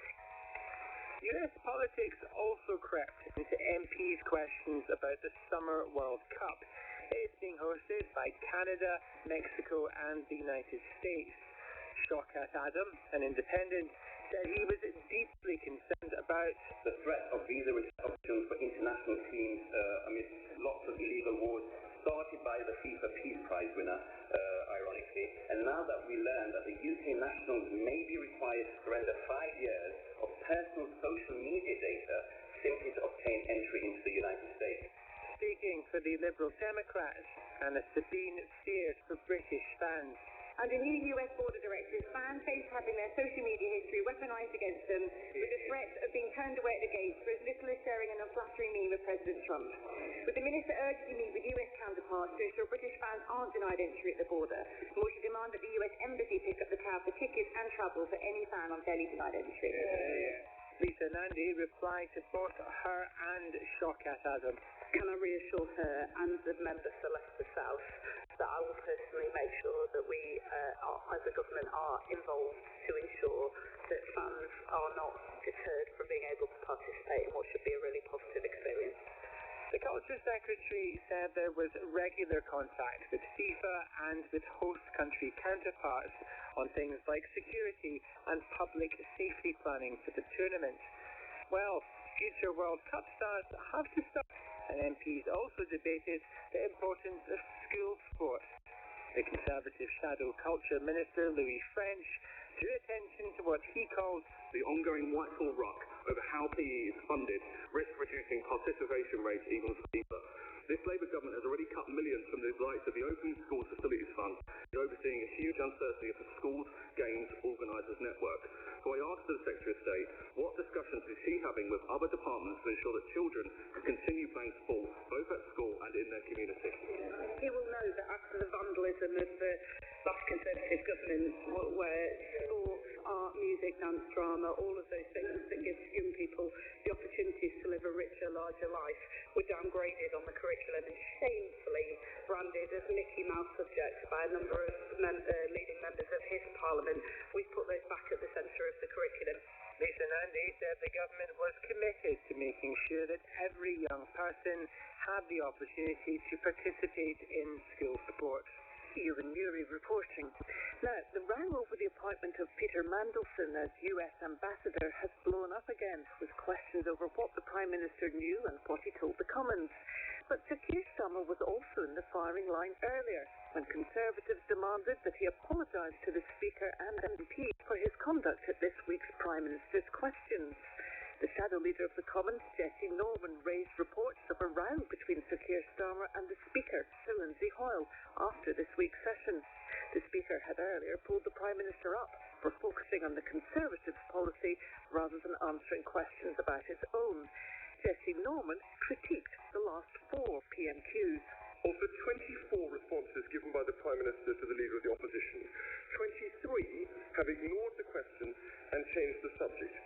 Yesterday, we even saw the Prime Minister hectoring you, Mr. Speaker, in your chair and on live television just for doing your job. That is a shameful record for which the Prime Minister should write to you and therefore by implication to this House and apologise. This behaviour is contemptuous. Sir Lindsay Hoyle, who was in the chair, said nothing. But the Leader of the Commons, Sir Alan Campbell, suggested his Conservative shadow had been around long enough to know better. All Prime Ministers deal with Prime Minister's questions in their own way. But it isn't unusual for any Prime Minister. It isn't unusual for any Minister not to give the answer that the opposition wants on a particular day. So let's not kid ourselves, Mr. Speaker, that we're entering a new chapter in this. Sir Alan Campbell. And before we go, our main news again tonight. The Business Secretary has announced help with bills for more energy-intensive firms. But some MPs have complained that it doesn't cover enough sectors and won't come soon enough. I'm Susan Hume, the studio manager with Paul Mason, the editor with David Cornick, and that was Today in Parliament.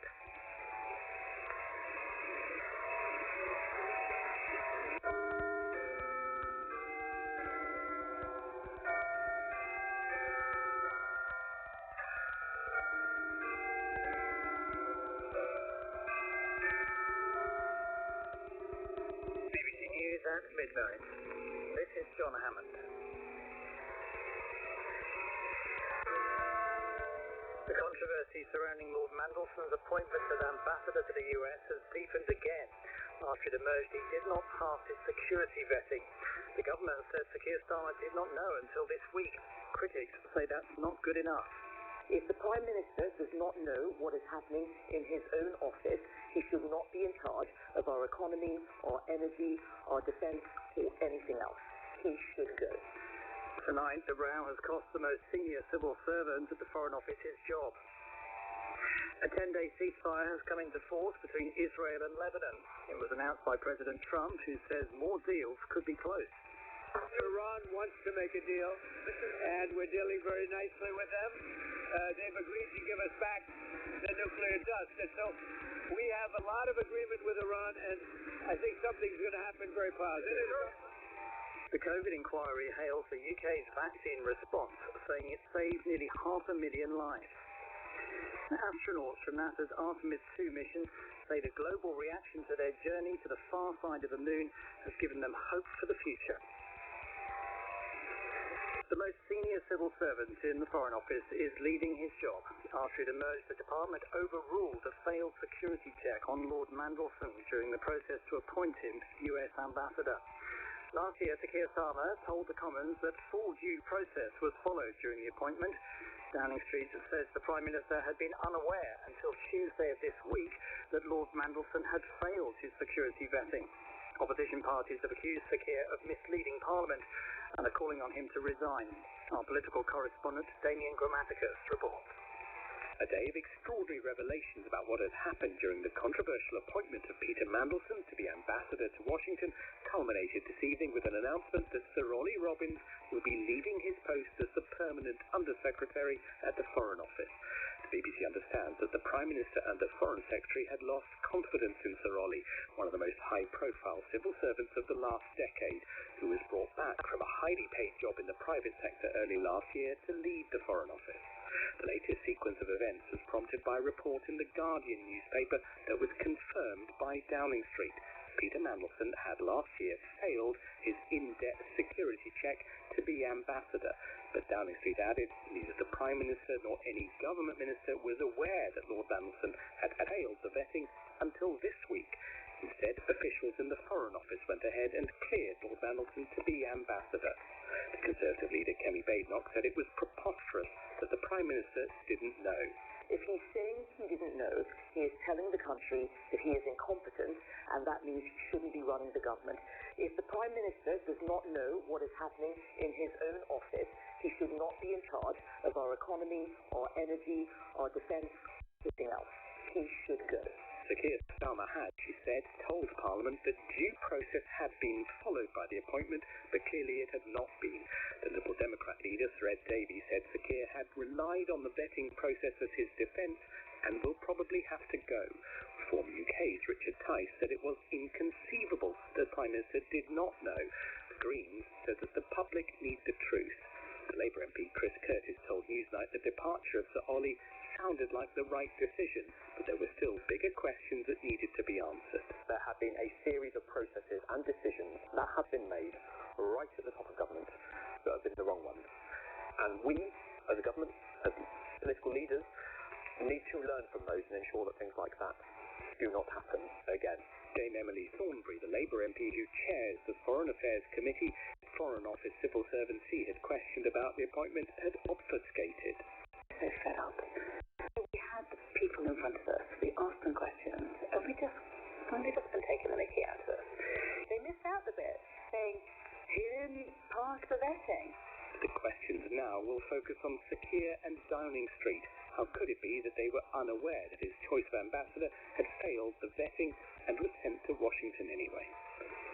The BBC understands that Lord Mandelson had no knowledge about the judgments reached during his vetting process until The Guardian published its report, and that no one at any level raised anything about it with him following his vetting interview. With his assessment of how damaging this episode is for the Prime Minister, is our political editor, Chris Mason. The Prime Minister's decision to send Lord Mandelson to Washington is like a horror film stuck on repeat for Sir Keir Starmer. The whole saga has now cost another person at the centre of government their job, and there are some, both on the opposition benches and within the Labour Party, who think it might yet cost the Prime Minister his. This whole thing was already a grimace through his fingers affair for Sir Keir. Without an unlikely twist like this, dredging it back into the limelight yet again, and prompting sharp questions as to whether he was insufficiently curious about the vetting process. And all this before the next deluge of documents about Lord Mandelson's appointment that Parliament has demanded and we were already anticipating. The Prime Minister is, I'm told, absolutely furious. Labour MPs are none too pleased either that this mess is making headlines again. A 10-day ceasefire between Israel and Hezbollah has begun in Lebanon, which could ease the progress of negotiations to end the United States war with Iran. The Iranian-backed group Hezbollah said it would abide by the deal, but also said the presence of Israeli troops in southern Lebanon gave the country's people the right to resist. Israel's Prime Minister Benjamin Netanyahu has said troops will remain in areas they've occupied. In the final hours before the troops came into force, the Israeli military says it hit rocket launchers belonging to Hezbollah after they fired at Israel. Our correspondent Nick Deek reports. Final salvos being fired by both sides is not uncommon ahead of imminent truces, but it is a dangerous game, and this deal already has significant potential problems. Mr. Netanyahu announced that thousands of Israeli troops would not be leaving Lebanon during this 10-day ceasefire. Instead, there would be a 10-kilometer so-called security zone, which he claims would prevent into northern Israel and block the danger of an invasion, as he put it. But Hezbollah declared it would not tolerate Israeli troops remaining and would only abide by this agreement if all of its conditions were met. Even if the ceasefire holds, the Lebanese president would face considerable domestic opposition if he were then to open negotiations with Israel, with such a large part of his country occupied by foreign forces. Iran has welcomed the ceasefire in Lebanon and said it hoped it would form part of a wider deal with the US. President Trump also seemed optimistic about the prospect of an agreement, as our correspondent Simi Jalosho reports from Washington. President Trump told reporters outside the White House that the U.S. and Iran were now very close to a deal. The ceasefire between the two countries is due to expire on Wednesday, but Mr. Trump says he does not think it needs to be extended because he believes an agreement will be reached with Iran pretty quickly. He said Tehran was willing to do things today that they previously were not. We're doing very well, I can tell you. Maybe it'll happen before that. I'm not sure it needs to be extended. Just so you know, Iran wants to make a deal, and we're dealing very nicely with them. We've got to have no nuclear weapons. If we do, that's a big factor. The president claimed Iran had agreed to give up its nuclear dust, referring to its enriched uranium, but warned if no deal was agreed, the U.S. would continue strikes against the country. Iran has not given an official response. On the ceasefire in Lebanon, President Trump described the White House hosting the Israeli Prime Minister and Lebanese President as very exciting. He said the meeting could happen in the next 2 weeks. A ceasefire in Lebanon, where continued fighting threatened to scupper any wider peace deal, offers some good news for Mr. Trump to celebrate and removes a major hurdle to the peace talks with Iran. In the latest verbal taunt in his battle with the first American Pope, Mr. Trump said Leo had to accept that this is a nasty world. During a visit to Cameroon earlier, the Pope warned that the world was being ravaged by a handful of tyrants with what he described as the masters of war, manipulating the name of God for their own gain. He's our religion editor, Ali Maqbool. Pope Leo talked of the world being ravaged by a handful of tyrants. He said those masters of war spent, in his words, billions on killing and devastation, but didn't appear to be able to find resources for health and education. And he took aim at those who claimed religious justification for war. Jesus told us, "Blessed are the peacemakers." But woe to those who manipulate religion in the very name of God for their own military, economic, or political gain, dragging that which is sacred into darkness and filth. He didn't mention Donald Trump by name, but in recent weeks the Pope has appeared to push back against the U.S. administration's talk of Christian theology in its explanation for its actions in Iran in particular. But just as the Pope was speaking in Cameroon, in Washington, Pete Hegseth was drawing on scripture to admonish what he sees as an overly critical press corps. He said he's recently heard the Bible story of the Pharisees trying to catch out Jesus to prosecute him rather than allow him to do good. I sat there in church and I thought, our press is just like these Pharisees. Not all of you, but the legacy Trump-hating press. Your politically motivated animus for President Trump nearly completely blinds you from the brilliance of our American warriors.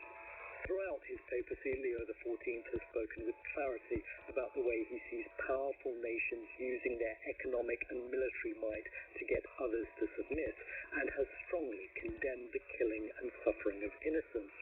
And while he says he doesn't want to get into a personal argument with Donald Trump, given the tirade the US president launched against him earlier this week, it's hard not to see his comments today as a powerful direct response.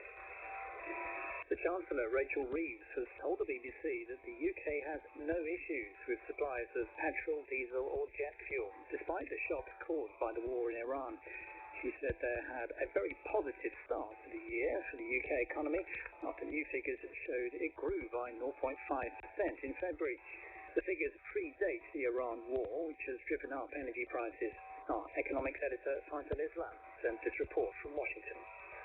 The numbers showed a significantly stronger British economy than expected at the start of this year, with the fastest growth in 2 years for February and with January upgraded. The first quarter is on course for solid growth. The news is some contrast to the fears from the IMF that the UK will be the hardest hit major economy from the Iran war.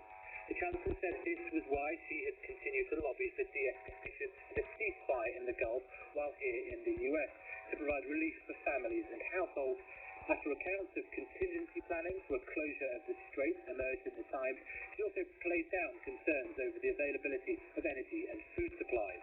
Obviously, we are preparing for a whole range of scenarios and contingencies, as people would rightly expect. But there are no issues with supply at the moment.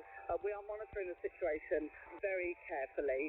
We are a net exporter of petrol, and while that's not the same for all energy products, we are confident of that supply at the moment. But it does bring home the importance of de-escalation in this conflict, because the sooner we can reopen the Strait of Hormuz and have oil and gas flowing freely again without tolls on the Strait of Hormuz, the more quickly we can bring down prices for businesses and families. The Chancellor also indicated some changes to energy policy as a result of the crisis.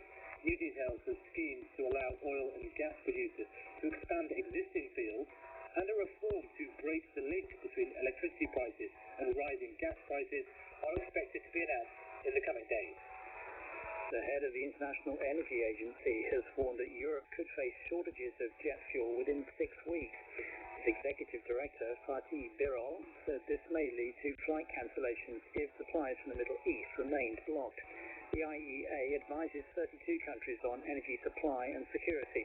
Here's our transport correspondent, Theo Leggett. The UK is Europe's biggest consumer of jet fuel. Although we do have 4 refineries which produce it, the majority of what we use is imported. A significant proportion usually comes from the Gulf. It's a similar story in the rest of Europe. But with supplies from the Middle East blocked, there's been a scramble to find alternative sources. In a report this week, the IEA said there had been a rapid acceleration in shipments from the United States. But it added that even if these were all bound for Europe, they would only make up a little more than half of the shortfall. It warns that if the region were unable to find more fuel, stocks could fall to a critical level by June, leading to shortages at some airports and flight cancellations. Ministers in Northern Ireland have approved an extra £19 million to expand a support scheme for households using home heating oil. The plan will provide £100 vouchers to around 340,000 households with incomes of £30,000 or less. The Westminster government has already contributed £17 million. The COVID public inquiry has praised the development and rollout of vaccines in the UK during the pandemic as an extraordinary achievement. The inquiry's 4th report said the programme condensed the process that can take as long as 2 decades into 1 year. But it also raised concerns about the low uptake of jabs among some groups, disinformation, and the compensation scheme for those injured by their vaccinations. Here's our health correspondent, Nick Triggle. The development and deployment of COVID vaccines was unprecedented. 132 million jabs were given in 2021 across the UK. Research suggests the programme may have saved more than 475,000 lives. The inquiry called it one of the 2 great successes of the pandemic, along with the way the UK identified treatments for those seriously ill with the virus. This included dexamethasone, a cheap and readily available steroid drug, which helped prevent fatal lung damage in those seriously ill with the virus. The positive headlines contrast with the first 3 reports that attacked the government's pandemic planning, decision-making and management of the NHS. But this report does still contain criticisms. The inquiry chair, Baroness Hallett, said the current vaccine damage payment scheme was insufficient and needed reforming with easier access and higher payouts for the rare cases of harm. It is vital in the context of a whole population vaccination programme in which the state is asking people to be vaccinated in part to protect others, that people are adequately supported when side effects do occur. A sufficiently supportive government scheme must be in place to help such people and their loved ones. The report also said lower vaccine uptake in poorer communities and among some ethnic minority groups was predictable, and more could have been done to reduce it. More must also be done to counter misinformation and rebuild trust in all vaccines, it added. The government said it was grateful to all those involved in the national vaccination effort, from scientists to NHS staff and volunteers. It said it would consider all the findings and was committed to learning the lessons. Counter-terrorism police investigating 3 separate arson attacks in North London have made a string of arrests over the past 24 hours. Scotland Yard say they're investigating an Iranian-linked Islamist group which has claimed responsibility and have warned people against being persuaded or paid to carry out attacks in the UK. Our special correspondent, Lucy Manning, reports. At 8:30 last night, a suspected petrol bomb was thrown towards the offices of a Persian media organisation in northwest London. Armed police chased a car which then crashed. They arrested a 16-year-old boy and 2 men aged 19 and 21, arson, endangering life. Police also announced they had arrested 2 more men in connection with the arson attack on ambulances run by a Jewish volunteer group in Golders Green last month. Yesterday, they also arrested a man and a woman after an attempted arson attack at Finchley Reform Synagogue. Commissioner Vicky Evans from Counter-Terrorism Policing said one line of inquiry was an admission of responsibility for the attack by an Iran-linked Islamist group. Matt Duke, the Met's Deputy Commissioner, said police knew some people were being paid to act on behalf of foreign states. He warns that if anyone believed they could make easy money by committing crimes for others, they would face the consequences. The Court of Appeal has quashed the conviction of a man who was jailed in 2019 for the murder of a university lecturer in Buckinghamshire. At the time, the prosecution argued that Benjamin Field, who was a church warden, had been drugging Peter Farker in the hope that his death would look like suicide or an accident. At the later hearing, Mr. Field's lawyers said there was no evidence of this. The appeal judges ordered a retrial. Here's our correspondent, Tom Simon. It was an extraordinary murder case. The backdrop, the quiet Buckinghamshire village of Maids Morton. The alleged victim, a respected former teacher and novelist. Peter Farker, who was 69, was rendered helpless by what a jury decided 7 years ago was a deceptive campaign of manipulation. In footage shown to the jury, he appears in bed, frail and confused. I'm actually used to be sort of confident. Of course. The man he's talking to is Benjamin Field. They'd met at church. He'd promised to marry Peter Farker, while prosecutors claimed slowly poisoning him with drugs and alcohol so that he could get his money. Peter Farker was found dead in 2015. A pathologist said he'd drunk whiskey and there were traces of an insomnia drug.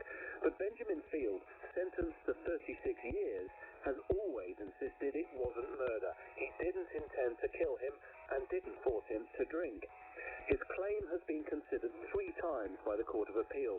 This time, the court found the way the judge guided the jury in the original trial was defective because they weren't asked to consider whether Mr. Farker's decision to drink had been voluntary. Dr. Amy Elkington, a senior lecturer in law at the University of Chichester, listened to today's judgment.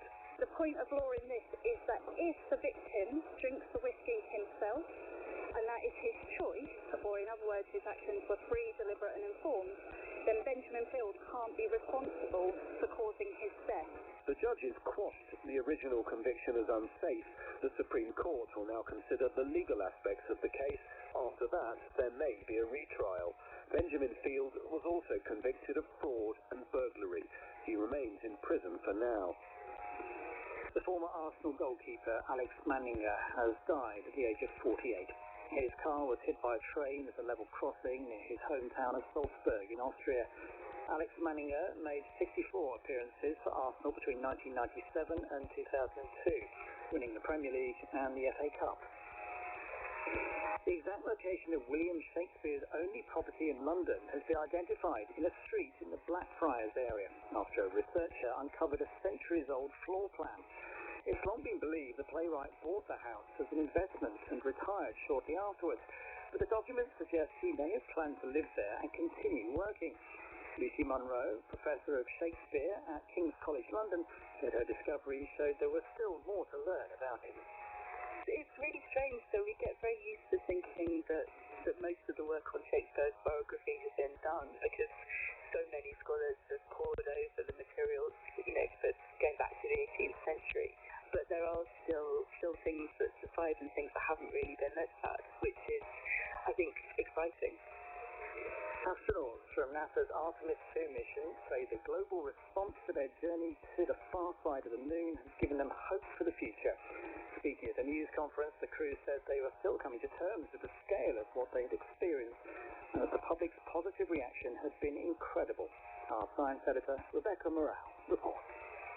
After their history-making mission to the moon and back, the 4 Artemis astronauts have been speaking to the media from Mission Control in Houston. They spoke of feeling isolated during their epic voyage and only discovered when they got home how much their mission had captivated the world. Reed Wiseman is the Artemis 2 commander. We would also be remiss if we didn't thank the world for were just tuning in for a second and getting hooked on this mission. We were certainly hooked on this mission, but when we came home, we were shocked at the global outpouring of support, of pride, of ownership of this mission. The 4 astronauts spent 10 days in their cramped capsules, eating, exercising, working, and sleeping. Christina Cook said it's left a lasting impression. Every time I've been waking up, or in the first few days, I thought I was floating. I truly thought I was floating, and I had to convince myself I wasn't. I put a shirt in the air, and it went. Artemis 2 was a test mission, the first time anyone has flown in the Orion spacecraft. During its return to Earth, it hurtled through the atmosphere at 24,000 miles per hour. Artemis 2 pilot Victor Glover said it was quite a ride for the crew. I've never been base jumping, I've never been skydiving, but if you dove off a skyscraper backwards, that's what it felt like for 5 seconds. And then the pilots and the mains came out, and it was glorious. After their extraordinary experience, Jeremy Hansen said the astronauts were still struggling to take it all in. The astronauts say they're now happy to be home, and they're spending time with their families. But NASA is already planning for the next mission. They've scheduled a moon landing for 2028. Now for a look at the morning papers. Sir Keir Starmer and Lord Mandelson appear on most of the front pages, which were published before it emerged that Sir Ollie Robbins was to leave his post at the Foreign Office. The Daily Express leads on the calls by opposition parties for the Prime Minister to quit over claims he misled Parliament about Peter Mandelson's appointment as US Ambassador.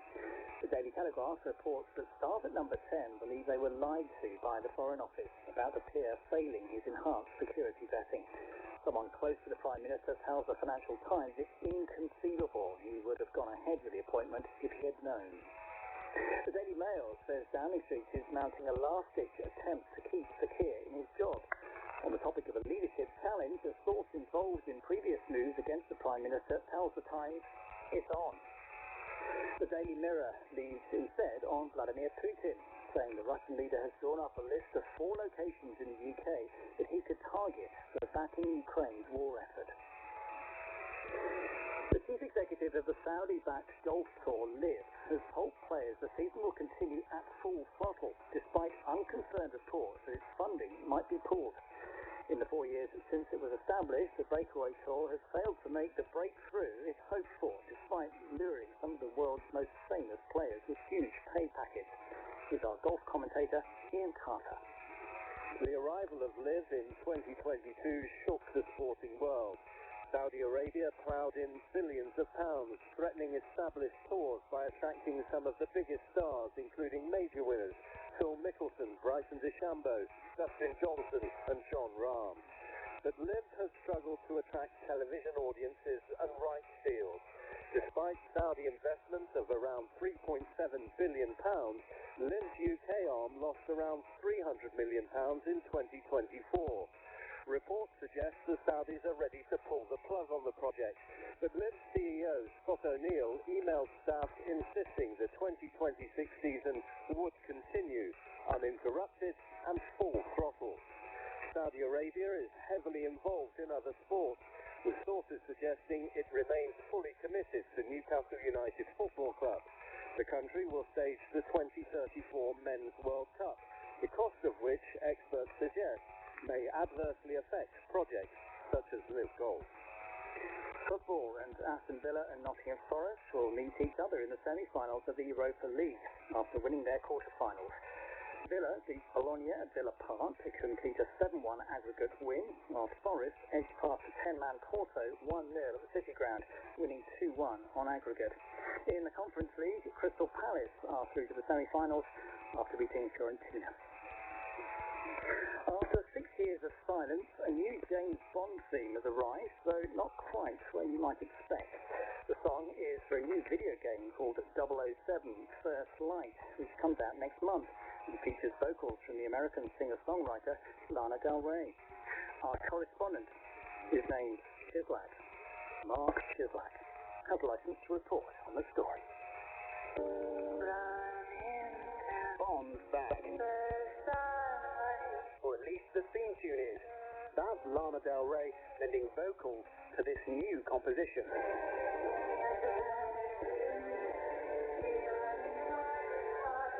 One of Lana Del Rey's best-known songs is Video Game. in 2012. And that's an interesting and appropriate twist, because this tune, called First Light, isn't for the next Bond movie, but it's for a new James Bond video game called 007 First Light. It was written and composed by David Arnold, who has 5 Bond movie scores to his name, including Tomorrow Never Dies and Casino Royale. Lana Del Rey has long been in the frame to record a Bond theme. She was in the running for 2015's Spectre. She's since told the BBC about being kicked at the post by Sam Smith's song, The Writings on the Wall. One day, maybe. Probably not. But I'm going to continue to do my little Nancy Sinatra thing every now and then and just pretend that it's the title track. 007 has been AWOL from cinema screens since Daniel Craig's final Bond outing in 2021, No Time to Die. Long-time producers and stewards of the Bond franchise, Barbara Broccoli and Michael G. Wilson, have since entered into a deal handing creative control of the super spy to the tech giant Amazon. I would like you to join His Majesty's Secret Service. You what? While we're still waiting to find out who will be the next actor to pick up 007's Walther PPK on the big screen, game developers IO Interactive have created a fresh-faced younger Bond, embarking on a new origin story. Tomorrow night's BAFTA Game Awards in London will showcase the new theme song and game. We don't know how long we'll have to wait for a new action Bond, but as it says at the end of every one of the movies, James Bond will return.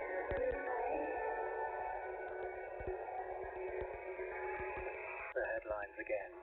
The top civil servant of the Foreign Office is stepping down because of the row about the choice of Lord Mandelson as US ambassador. It's emerged that Sir Ollie Robins' department allowed the appointment to go ahead after the former Labour peer failed his security vetting. A 10-day ceasefire between Israel and Lebanon has come into effect, which could ease peace talks between the US and Iran. The Chancellor Rachel Reeves has told the BBC that the UK has no issues with supplies of petrol, diesel or jet fuel, despite the Middle East war. The COVID inquiry has hailed the UK's vaccine response, saying it saved nearly 500,000 lives. BBC News. That was John Hammond. This is Radio 4. A sex worker in Tehran seeks ways to save her immortal soul when your Book of the Week, City of Lies, continues in a moment after the weather forecast with Thomas Schaffenegger. Thanks very much. We've April showers on the way. But first, the forecast for the rest of the night. Cloudy and damp across most of the UK, with heavier bursts of rain for a time in Northern Ireland, Scotland and perhaps northwestern England.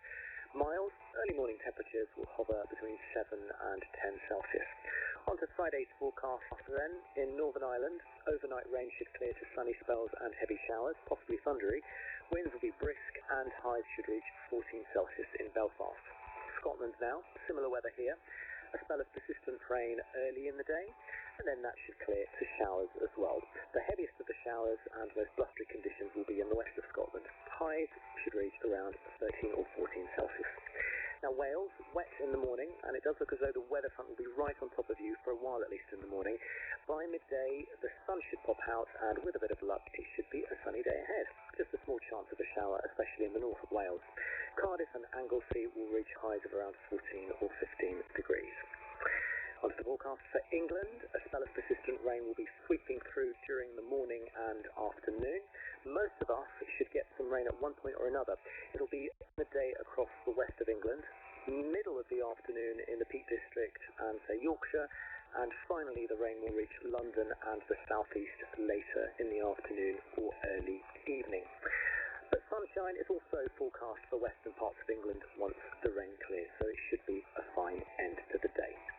And it's also going to be quite warm, especially in southeastern parts of England, with highs reaching around 18 or 19 Celsius. Hull should get to about 17 degrees, but closer to about 15 in Manchester. And a quick outlook for the weekend. Further showers are expected on Saturday, especially across Scotland and Northern Ireland. There could be one or two also in northwestern England, but by Sunday, high pressure will build, and we are in for a mostly sunny day on Sunday. That's the forecast. That was Thomas Schaffenegger with the weather. Now, the next part of your Book of the Week, City of Lies, Love, Sex, Death, and the Search for Truth in Tehran, by Ramita Navai, a former journalist in Tehran. Published in 2014, it tells real stories of people whose lives were affected by the regime, stories that were often censored. Some names and details have been changed to protect people. Episode 4, Layla.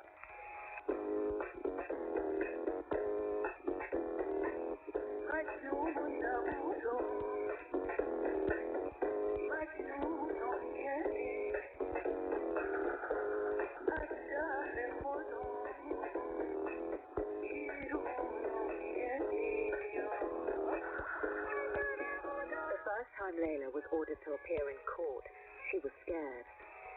She'd never been in front of a judge before.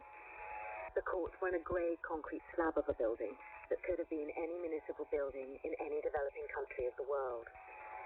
In the rows of offices that lined its long corridors, bored secretaries and bureaucrats shuffled paper and played solitaire on old computers, oblivious to the chaos around them. The crowd spun in and out of their offices, grasping their paravandaires, case files, little more than a few pieces of A4 paper with illegible notes, dates, and names scribbled on them. They bustled from office to office. They waited on plastic chairs. They crouched on the floor and leant against walls. Mostly, they queue jumped. It was early morning, peak hour for the disgruntled and the accused. The usual fracas of sobbing and swearing and begging echoed up and down the patched stone staircase. Prostitutes, adulterers, fraudsters, and drug addicts screamed insults at whoever would listen. Their language was filthier than anything Layla had heard on the street. A map of Tehran hung on the wall in the judge's room next to the obligatory framed photograph of the black-turbaned supreme leader, with his white beard and glasses, the black background giving the image an iconic edge. On the judge's desk was a framed three-dimensional piece of gold calligraphy of the word Allah. The judge was short and well-groomed. Despite his age and height, he had a debonair manner about him. He did not bother looking up when Layla was escorted to her seat opposite him. To the judge, all the girls looked the same, shameful. It was impossible to tell who was a real fornicator and who was not, and he did not really care, so he just booked them all, lest he got caught out missing any real culprits by accident, which would be worse than condemning an innocent girl. The judge had lost his appetite for dispensing justice. There was no point in even opening Layla's file. He delivered the sentence with a sigh. 92 lashes. Have you ever been lashed, sir, for doing something you shouldn't have done? The judge looked up for the first time. Girls usually shouted back at him and caused a scene. He was not used to having his authority questioned in such a personal way. He studied Layla, this bronzed, dyed blonde beauty, and watched as she was marched away.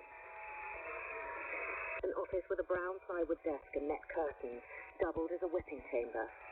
Layla was told to sit on her knees, propped up against the wall. There were guidelines for flogging. The face, head and genitals are out of bounds. Men must be standing, women sitting down. The whipping must be done with a leather-bound whip, 1 meter long and no thicker than 1.5 centimeters. The flogger had been ordered to whip Layla with the Quran wedged under his armpit to ensure he would not be able to raise his arm above his head and lash down with his full might. But he had a particular dislike for loose women, the scourge and ruin of the Islamic Republic. He had heard often enough clerics on the radio and the television blaming immoral women for the deterioration of society, for spreading adultery, and even for earthquakes in the state of the economy. These women needed a good thrashing, and like many civil servants, he liked to bend the rules. He had devised a contraption to deal with situations like this. He had attached a small copy of the Quran to a sling that he strapped across his shoulder, satisfying his legal obligations while giving his arm full maneuvering power. A weedy, sinewy man, he did not look like he would have much power in his skinny arms, but he did. The leather strap sliced open her skin like a razor blade. She could not lie supine for a week afterwards. The red, raw welts turned into black, crusty bruises that covered every inch of her back. It was bad for business. It was not long before Layla was back in the same building, in the same room, before the same judge. Layla was not as scared as before. One of the working girls he knew had paid someone to take her lashes. Layla had already struck a deal with an addict she found loitering outside the courtroom, charging 2,000 tomans per lash. The addict was splitting the money 50-50 with the duty flogger. Repeat offender, 99 lashes and a month in prison, said the judge. I'll tell you the real reason I'm here. I refuse to have sex with a policeman. He wants to blackmail me, and I won't do it. How does that fit in with your laws? The judge gestured to his secretary, who then whispered to a group sitting on chairs at the back of the room to leave. The secretary closed the door behind them. You know you can be punished for what you're telling me. The judge's tone was more relaxed now his audience was gone. For telling you the truth? Yes, I know. Funny, isn't it? Layla shrugged her shoulders. The judge was silent for a while, watching her. Layla leant back in her chair. I couldn't lie on my back for weeks after I was flogged. She narrowed her eyes and cocked her head sideways. The judge raised an eyebrow. I appreciate that you're being honest with me. You know I can help you, he said. I'm assuming you don't mean by bringing the policeman to justice. Layla smiled. The judge flicked his head upwards, the Iranian nod for a no. I will have your file destroyed if you don't exist. That is how Layla's affair with the judge began. A middle-aged man with a paunch and spectacles opened the door. A heavy waft of frankincense floated out. At first, Layla thought he must be an assistant, but he looked more like a tired office worker than a sorcerer. She'd booked an appointment to see a witch doctor who was known for his potent spells and warding off the evil eye, working out of his apartment in a scruffy block in downtown Valley-Ass. Layla was not an observant Muslim, but she believed in God, the Prophet, and the Imams.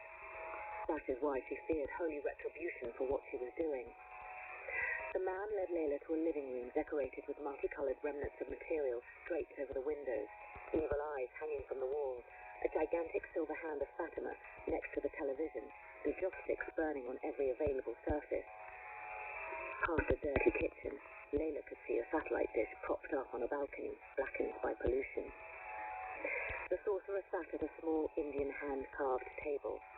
To his right, a burning candle and a copy of the Quran. To his left, a pestle and mortar and dozens of jars filled with coloured powders and herbs. I've heard you cast spells for protection. I need protection, because I'm a sinner. We are all sinners. You must tell me exactly who you need protecting against. God. I'm afraid of Judgment Day. God will forgive you. You need protection from people around you who wish you harm. Many people wish you harm. I can see it. He lit the candle and began grinding a potion together while uttering a prayer. He mixed in some water and told Layla to drink. It tasted of turmeric and dust.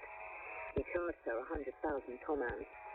I can only guarantee protection for 6 months, he said as he ushered her out of the door. Layla also enrolled in Irfan, spirituality classes, in an office building 1 block north of the witch doctor. Most of the students were uptowners, and Layla felt a little out of place, even though the teacher treated her no differently. They tackled metaphysical issues and read poetry, but Layla could find no answers to her own questions and felt no nearer to being pardoned by God. Layla walked past a long row of Mercedes-Benz cars and past 2 armed bodyguards as she entered the spectacular domed lobby of a high-rise apartment block in Kamranieh. This was prime North Tehran property, and at $15,000 a square meter, it was bricks and mortar designed for businessmen, politicians, and the moneyed upper classes. The latter preferred not to live here because of the proliferation of regime stooges and industrialists, whose chador-clad wives and whose habit of leaving their shoes outside the thick wood doors screamed nouveau riche. The building was a study in the kind of vulgarity only the rich can afford. An excess of marble and sparkling gold, faux Renaissance murals and columns topped with ornate Grecian flourishes. Residents included a foreign diplomat, the spoiled child of a famous politician, and 2 members of parliament. But the bodyguards were not for them. They provided round-the-clock protection for a well-known cleric, who also happened to be Layla's newest customer.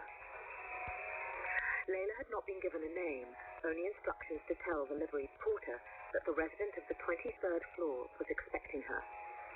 The porter was an old, tiny, white-skinned, raspy northerner who was paid handsomely by at least half the residents of the block to keep his mouth shut. Salam, Khanum. You're as beautiful as I heard, said the cleric as he opened the door, bowing his head deferentially to Layla. Everything about him was elegant. Even now, dressed in the white undergarments worn beneath the robes, he looked refined. In his religious regalia, he looked almost dapper.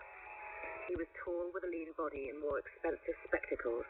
His beard was perfectly trimmed. The cleric took Layla's manto and headscarf and led her through an enormous reception room stuffed with imitation rococo furniture and intricately carved dark wooden chairs covered in gold brocade.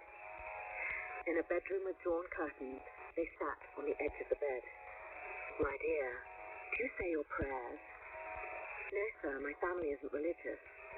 Are you a believer? I love God and the Prophet, God rest his soul, with all my heart. I think the Imams are amazing. I'm a very spiritual person, sir. Good, very good. But doing this kind of work, you must take extra care to remain untainted in God's eyes. Layla nodded. This was not the first time she'd been lectured by a customer, but instead of getting angry, she was listening intently. Have you ever been temporarily married? Done a sireh? No, sir. Layla was too ashamed to tell the cleric that in her handbag she always carried the fake sireh paper she'd bought from the bent mullah. My girl, as long as relations between a man and a woman are sanctified in God's eyes, they are not immoral. It is imperative that you learn the sireh prayer. God is forgiving. It is not too late to save yourself. The cleric read out the words in Arabic and then translated them into Persian for her to understand. I marry you for a specific amount of time and for a specific mehrier.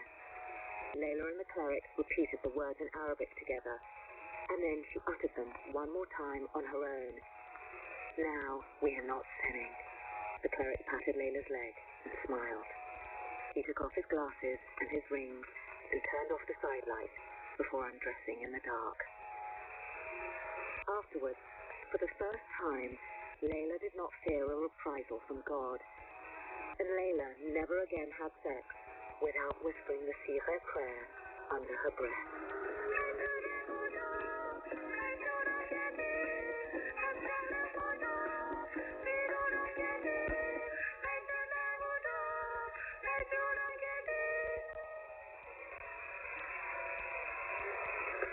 City of Lies, Love, Sex, Death, and the Search for Truth in Tehran was written and read by Ramita Navai and abridged and produced by Luke M. It's a BBC Scotland audio production. You can hear the last episode at the same time tomorrow. This is Radio 4. I've got the shipping forecast here. It's coming up after the customary strains.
Now on Radio 4, the shipping forecast issued by the Met Office on behalf of the Maritime and Coast Guard Agency at 0015 today, Friday the 17th of April.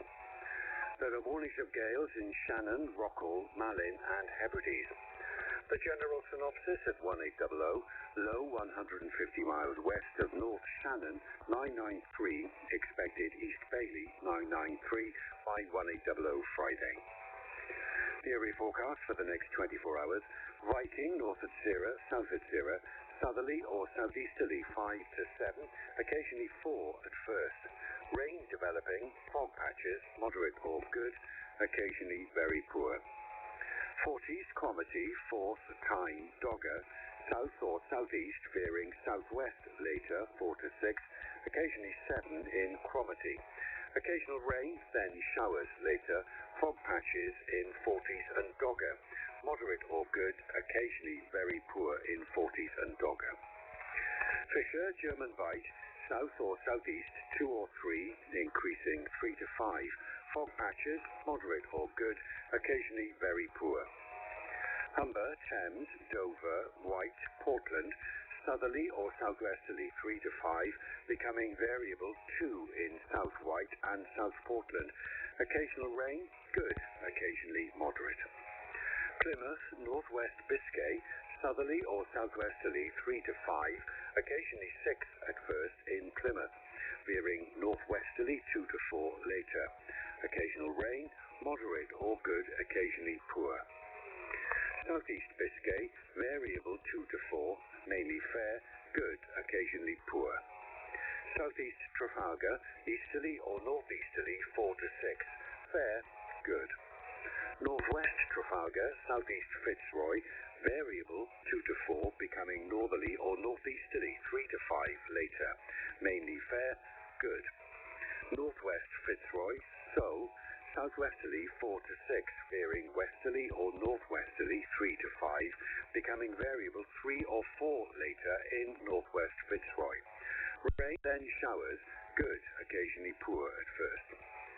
Dundee, Fastnet, Irish Sea, south veering southwest 4 to 6, rain, then showers, moderate or good, occasionally poor at first.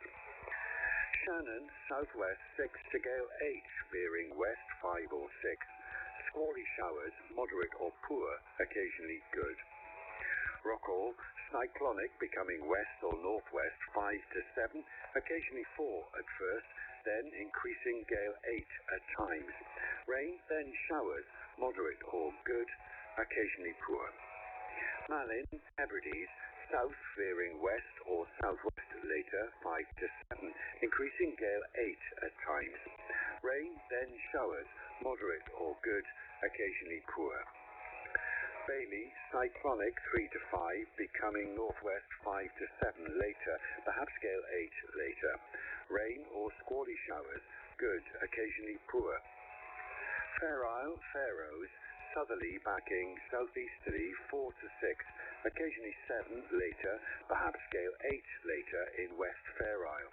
Rain, then showers, good, occasionally poor.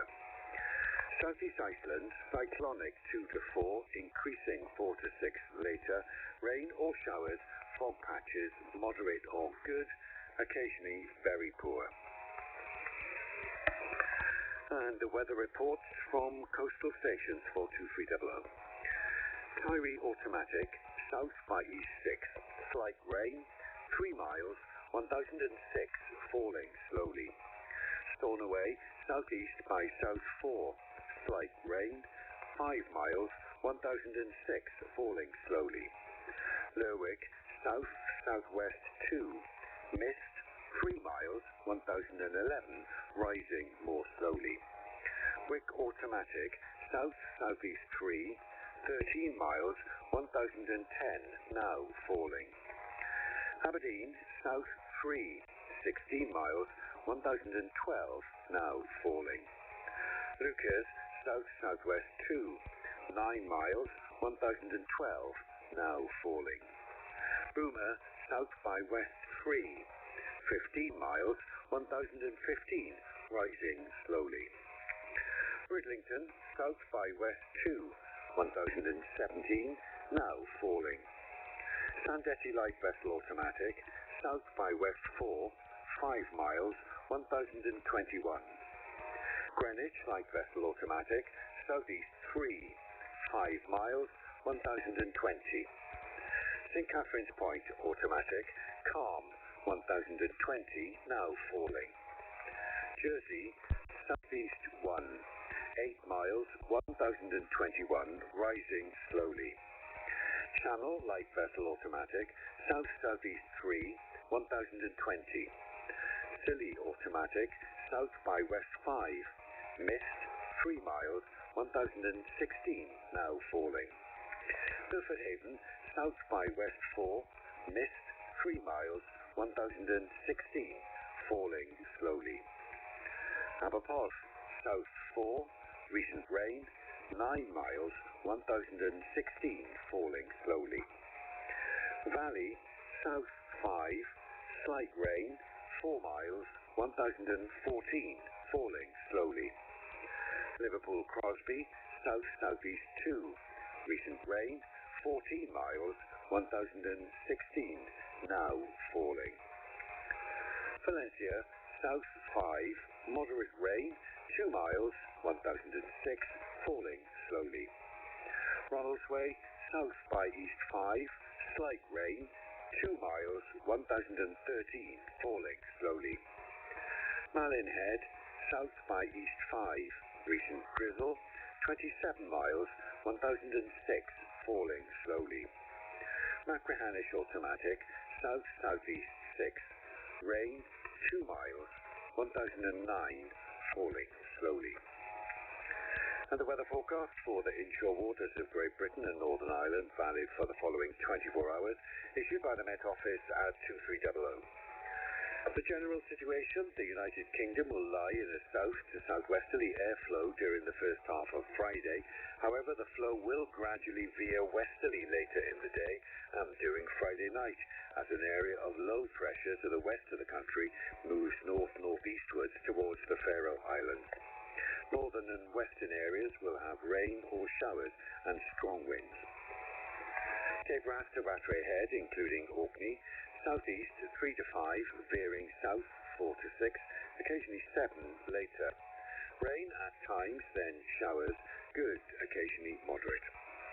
Rattray Head to Berwick upon Tweed, south or southeast, mainly 4 to 6, but 3 at first in Firth of Forth, then veering southwest later. Rain, then showers, good, occasionally moderate. Berwick upon Tweed to Whitby, south 3 or 4, increasing 4 to 6, veering southwest 4 or 5 later. Rain, then showers, good, occasionally moderate. Whitby to Gibraltar Point, south 3 to 5, veering southwest 3 or 4 later. Occasional rain, becoming fair later, good, occasionally moderate. Gibraltar Point to North Foreland, southerly or southwesterly 3 or 4, occasionally 2 at first and 5 later. Showers, good. North Foreland to Southsea Bill, southerly veering southwesterly 3 or 4, occasionally variable 2 at first, then increasing 5 at times in east. Showers for a time, good, occasionally moderate.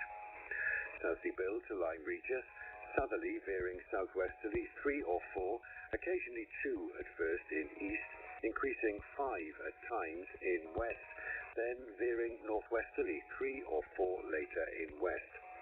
Showers, then rain for a time later, good, occasionally moderate at first and poor later.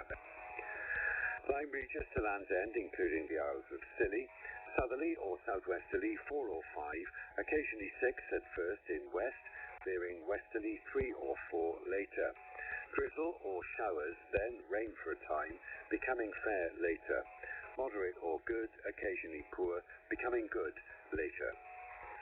Land's End to St David's Head, including the Bristol Channel, southerly veering westerly or southwesterly 4 or 5, occasionally 6 at first in west, decreasing 3 at times in east. Rain or drizzle at times, becoming fair later. Moderate or good, occasionally poor, becoming good later. St David's Head to Great Orme Head, including St George's Channel. South veering southwest 4 to 6. Occasional drizzle, then rain, becoming mainly fair later. Moderate or good, occasionally poor, becoming good later. Great Orme Head to the Mull of Galloway. Southerly veering southwesterly 5 or 6. Occasionally 4 in south and later also in north. Rain at times, then showers later. Moderate or good, occasionally poor at first. Isle of Man, south 5 or 6, veering southwest 4 or 5 later. Occasional rain or drizzle at first, showers later, moderate becoming good. Loch Foyle to Carlingford Loch, south 5 or 6, veering southwest 4 to 6. Rain, then showers, moderate or good, occasionally poor at first. Mull of Galloway to Mull of Kintyre, including the Firth of Clyde and North Channel. Southerly 5 or 6, occasionally 7 at first, veering southwesterly 4 or 5 later. Rain, then showers, moderate or good, occasionally poor at first. Mull of Kintyre to Ardnamurchan Point. Southerly or southeasterly, veering southwesterly later 5 or 6, increasing 7 or gale 8 for a time in north. Rain, then squally showers, moderate or good, occasionally poor. Ardnamurchan Point to Cape Wrath. Southerly or southeasterly 5 or 6, occasionally 4 at first in north, then increasing 6 to gale 8, veering westerly or southwesterly 5 to 7 later. Rain, then squally showers, moderate or good, occasionally. Shetland Isles, south or southeast 4, increasing 5 or 6. Occasional rain, moderate or good. And that completes the shipping bulletin. And it brings the time here to almost exactly 1 a.m. when Radio 4 has to hand you over to the BBC World Service. We're back at 5 in the morning when Chris Aldridge will be in this chair. Until then, this is on behalf of all of us here at Radio 4 wishing you a very peaceful night. North Star, good night.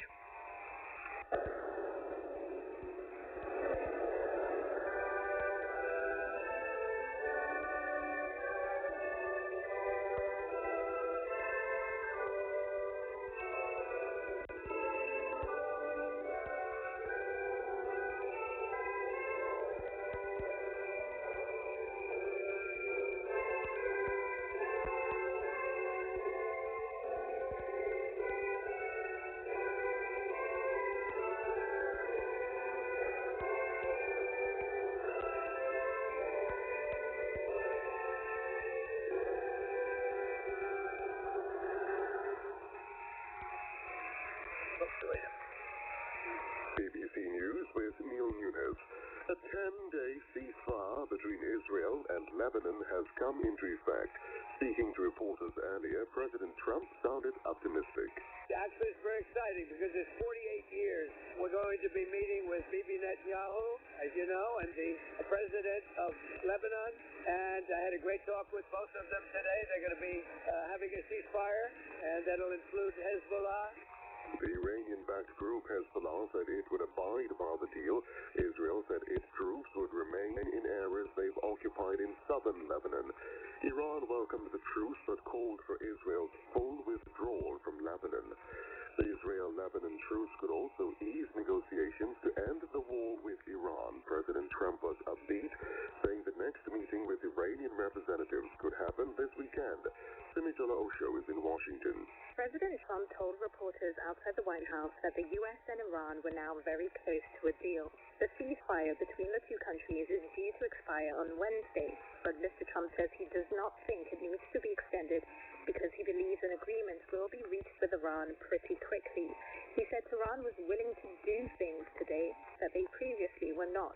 The president claimed Iran had agreed to give up its nuclear dust, referring to its enriched uranium, but warned if no deal was agreed, the U.S. would continue strikes against the country. President Trump has also dismissed comments by Pope Leo, who had said the world is being ravaged by tyrants. Mr. Trump said he disagreed with the pontiff and falsely accused him of defending Iran's right to have nuclear weapons. Addressing believers in Cameroon, the Pope said some leaders are manipulating the name of God for their own gain. Britain's top Foreign Office official, Ollie Robbins, has resigned after it emerged his department overruled security vetting to clear the appointment of Peter Mandelson as ambassador to the United States. Officials say the Prime Minister Keir Starmer did not know that Lord Mandelson had failed the vetting. He was later sacked after the Epstein files showed the extent of his friendship with the late sex offender. More from our political editor, Chris Mason. The Prime Minister's decision to send Lord Mandelson to Washington is like a horror film stuck on repeat for Sir Keir Starmer. The whole saga has now cost another person at the centre of government their job, and there are some, both on the opposition benches and within the Labour Party, who think it might yet cost the Prime Minister his. This whole thing was already a grimace through his fingers affair for Sir Keir. Without an unlikely twist like this, dredging it back into the limelight yet again and prompting sharp questions as to whether he was insufficiently curious about the vetting process. The Prime Minister is, I'm told, absolutely furious. BBC World News.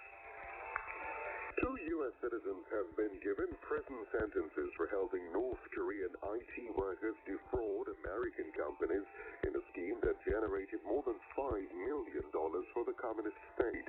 The U.S. Department of Justice said the so-called laptop farms allowed North Koreans to pose as U.S. nationals and work remotely over 3 years. The operation used more than 80 stolen identities.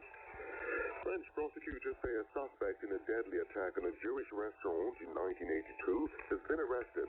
Mahmoud Khader Abed-Atra, also known as Hicham Hab, is in custody after being extradited to France by the Palestinian authorities. He's one of 4 suspects thought for killing 6 people and wounding 22 others. The crew of NASA's Artemis 2 mission has thanked audiences worldwide for their enthusiastic reaction to the moon flyby. They said the mission had brought humanity together. After 10 days in space, the 4 astronauts have been reflecting on the impact of what they experienced. Reed Wiseman was the Artemis 2 mission commander. When the sun eclipsed behind the moon, I think all 4 of us, I turned to Victor and I said, I don't think humanity has evolved to the point of being able to comprehend what we are looking at right now, because it was otherworldly and it was amazing.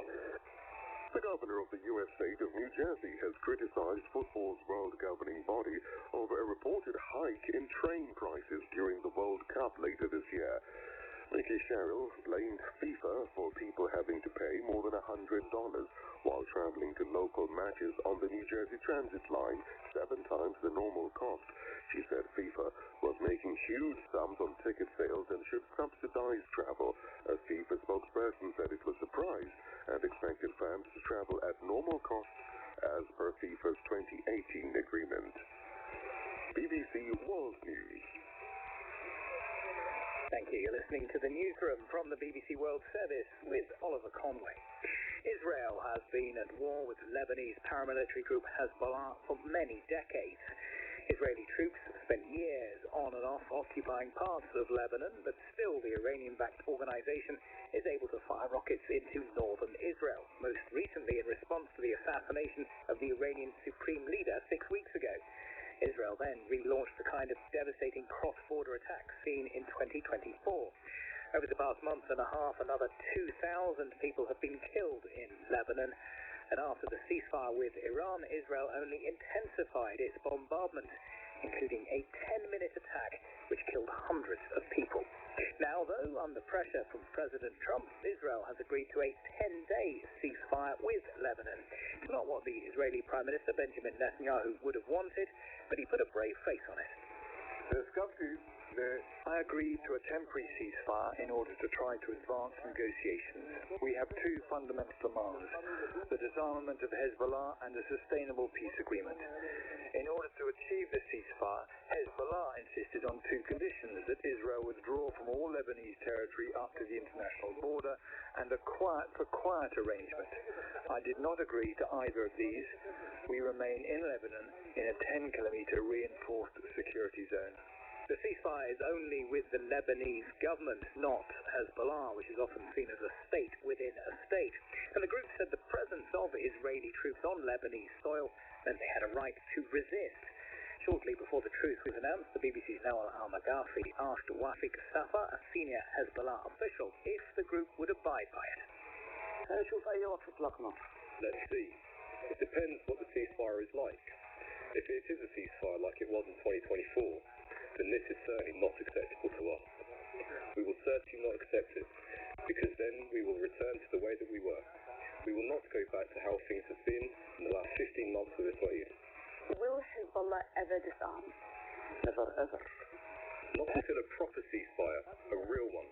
Not until Israeli withdrawal, before the return of prisoners, before the return of displaced people, and before the reconstruction. Until then, it is not possible to talk about Hezbollah's weapons. Senior Hezbollah official Wafik Safa. Well, in the past few minutes, the Lebanese army has said there has been intermittent shelling on southern Lebanese villages since the ceasefire took effect. But what's the view in northern Israel? Our Middle East correspondent Lucy Williamson is there. We're in the northern town of Nahariya, fairly close to the northern border. We haven't heard any incoming fire since the ceasefire went into effect, but I can tell you in the hour or so before that, there was quite a lot.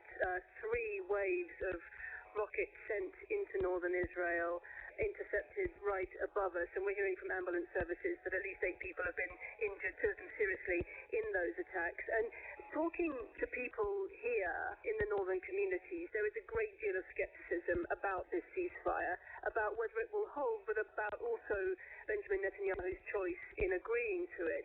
One young woman said she felt the government had lied to them. They promised it would end differently this time, she said, but it seems like, again, we're heading towards a ceasefire agreement that solves nothing. I mean, you heard there Hezbollah saying that it wouldn't be as a ceasefire along the lines of the 2024 ceasefire, and when you look at the text of the agreement, that does seem to be the terms that Israel has signed up to. I mean, the text says that Israel has the right to take all necessary measures in self-defense at any time against any planned imminent attacks. That is what happened under the previous ceasefire, and Israel carried out almost daily strikes against targets that it deemed to be a threat. So I think when you put that together with the mood music of Benjamin Netanyahu's statement when he said, we're there and we're not leaving, we didn't agree to Hezbollah's 2 conditions, you know, this ceasefire came as a surprise to many people in Israel, and I think has confirmed the impression that Netanyahu is once again back to pressure from his US ally to align with Washington's interests. Lucy Williamson in northern Israel. Well, there's also been skepticism about the ceasefire from Lebanese citizens. While some have been celebrating with gunfire in the capital, Beirut reported, these people told us Lebanon deserves a permanent end to the war. We welcome the announcement of the ceasefire, at least for now. Our great country needs resilience, and its great people deserve better life and safety, dignity. As a truth, I want war. I want actually peace, because I think we deserve it. And not a truth where people can play with us as if we are on a chessboard. The fragile ceasefire, though, will bring some relief, as well as the many dead. 1 million people, roughly a fifth of the Lebanese population, have been displaced since the conflict resumed on the 2nd of March. Earlier, officials announced that 3 Israeli attacks had killed at least 3 paramedics, including one recently featured in a BBC report. Our correspondent, Hugo Bashega, spent several days with Fadel Sahan, whose medical team was attacked by Israel earlier this week. Hugo went to his funeral in Beirut. Mothers as tears. Dressed in black for mourning, Asma hugged her son's work vest that is covered in blood, a symbol of his life as a paramedic, and now a symbol of his death. Asma's son, Fadel Sahan, was 43 and a first responder in Abatir. He was killed in a triple tap attack on paramedics by Israel on Wednesday as they were on a rescue mission. The Israeli military hasn't explained why it attacked the paramedics in a war where it is fighting Hezbollah. She was inconsolable. I used to ask her to stay home, but he would say, no, Mom, who's going to rescue the dead and the wounded? This is what he wanted. I'm proud of him. We are at a makeshift cemetery where hundreds of people have gathered to pay their final respects. His colleagues are here, all in uniform, carrying placards with a picture of him smiling. It's too dangerous to bury him in his village, and they hope that one day he will be laid to rest along his relatives. He's someone very generous, responsible, kind, at the same time he's serious and he can take decisions. He's someone dependable, accountable. Ali is also a paramedic and worked alongside Fadel. Earlier this month, we spent days with them in Abatia as they told us how they worked in fear of being attacked by Israel. Ali and Fadel had been friends since they were children. What happened was very clear. They directly targeted our guys. Was there anything that was happening that could justify targeting him and the teams? Was there any military activity happening? Never. They cannot justify what they did. We're helping other people, providing help. If they don't want us to be there, they could have warned us. They could have done anything other than targeting our people, our guys. Blockade improvised graveyard. Fadel has not been buried, but a lot of people have stayed. There are dozens of other graves here, decorated with flowers and also posters with the faces of those who have been lost in this war. Hugo Mashega in Beirut. In Lebanon, President Trump said he would invite the Israeli and Lebanese leaders to the White House for talks. If the truth holds, it could help his reach a long-term peace on his ally Hezbollah. Mr. Trump told reporters that in-person between the US and Iran will probably maybe happen this weekend, though he didn't say where. He also suggested Iran had made possible concessions, being not to have a nuclear weapon and to hand over its supplies. They've agreed to that, and they've agreed to it very powerfully. They've agreed to give us back the nuclear dust that's way underground because of the attack with the B-2 bombers. So we have a lot of agreement with Iran, and I think something's going to happen very positive. Well, let's go to the US. Our correspondent, Peter Bowes. Peter, the president sounding optimistic. Has Iran softened its position on its nuclear material? Well, if what Donald Trump is talking about actually comes to pass, he appears to be talking to some extent off the cuff, as he often does. But if what he has described there in terms of, especially as he described the nuclear dust being handed back and those very key issues to Iran never getting a nuclear weapon, if they actually happen, that will be a very significant breakthrough, but I think it remains to be seen there. But certainly what's happened in the last 24 hours involving Lebanon and Hezbollah is also very significant, and that is what Donald Trump has been pushing for, because, Hezbollah is Iran's ally. If it is still fighting with Israel and the US tries to negotiate with Iran, Tehran could use the argument that its ally was still under attack, and therefore why should they make peace? So it seems as if that hurdle has been overcome, that stumbling block which the president has focused on has been overcome at least for the next 10 days, if this ceasefire holds. In fact, in a social media post just in the last hour or so, Donald Trump has written, "I hope Hezbollah acts nicely and well during this important period of time." I think an indication of how important the president sees this. Yeah, interestingly, there are some reports that there has been shelling in Lebanon, but obviously, since ceasefires are a bit fragile in the region, that might not derail things. What more do we know about these possible talks between the US and Iran and where they might be held? Well, we had an indication from the White House yesterday they could be held in the same place. They could be held in Pakistan again if they go ahead. Certainly Donald Trump in the last few hours was sounding quite positive. He was asked about the ceasefire with Iran and whether he believes it needs to be extended beyond said that he didn't think that would be necessary, suggesting that he thinks that there can be some sort of deal over the next 5 days. He's using language like we're dealing with them very nicely. We have a very good relationship with Iran right now. Interestingly, he says that the blockade of the Strait of Hormuz has been incredible, and he thinks that it's been more powerful than the bombing, as he focused minds the Iranians, and I think it seems to come into play as far as his optimism is concerned that some sort of peace deal can be reached in the coming days. Peter, many thanks. Heroes there live from Los Angeles. You're listening to the newsroom from the BBC World Service. Now, it seemed like a good idea at the time. Pick a veteran politician, a former cabinet minister, and a lord, no less, as the British ambassador to Washington. But the appointment of Peter Mandelson to the post has come back to haunt the British government, and the Prime Minister in particular. Sir Keir Starmer is now facing calls to resign after being accused of misleading the UK Parliament by telling the House of Commons that full due process had been followed. Today it emerged that Lord Mandelson had in fact failed the vetting process and been appointed anyway. He was sacked last year when the full extent of his relationship with the sex offender Jeffrey Epstein became public. Ed Britain's opposition Liberal Democrats.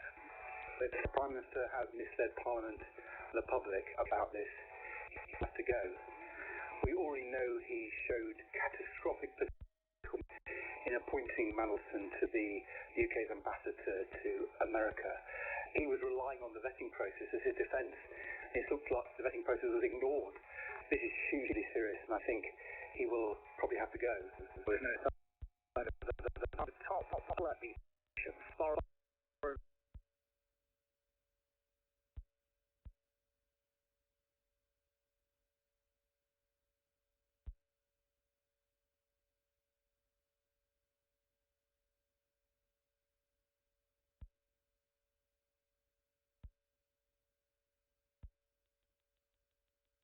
was it anyway? So that raises the question, well, who knew what when? And what Downing Street's response has been is to say, well, actually, Sir Keir Starmer knew nothing about Peter Mandelson failing this vetting process. In fact, neither did any other government minister. So in other words, they're blaming this on the Foreign Office, saying, well, they went ahead and appointed Peter Mandelson despite him failing the vetting process.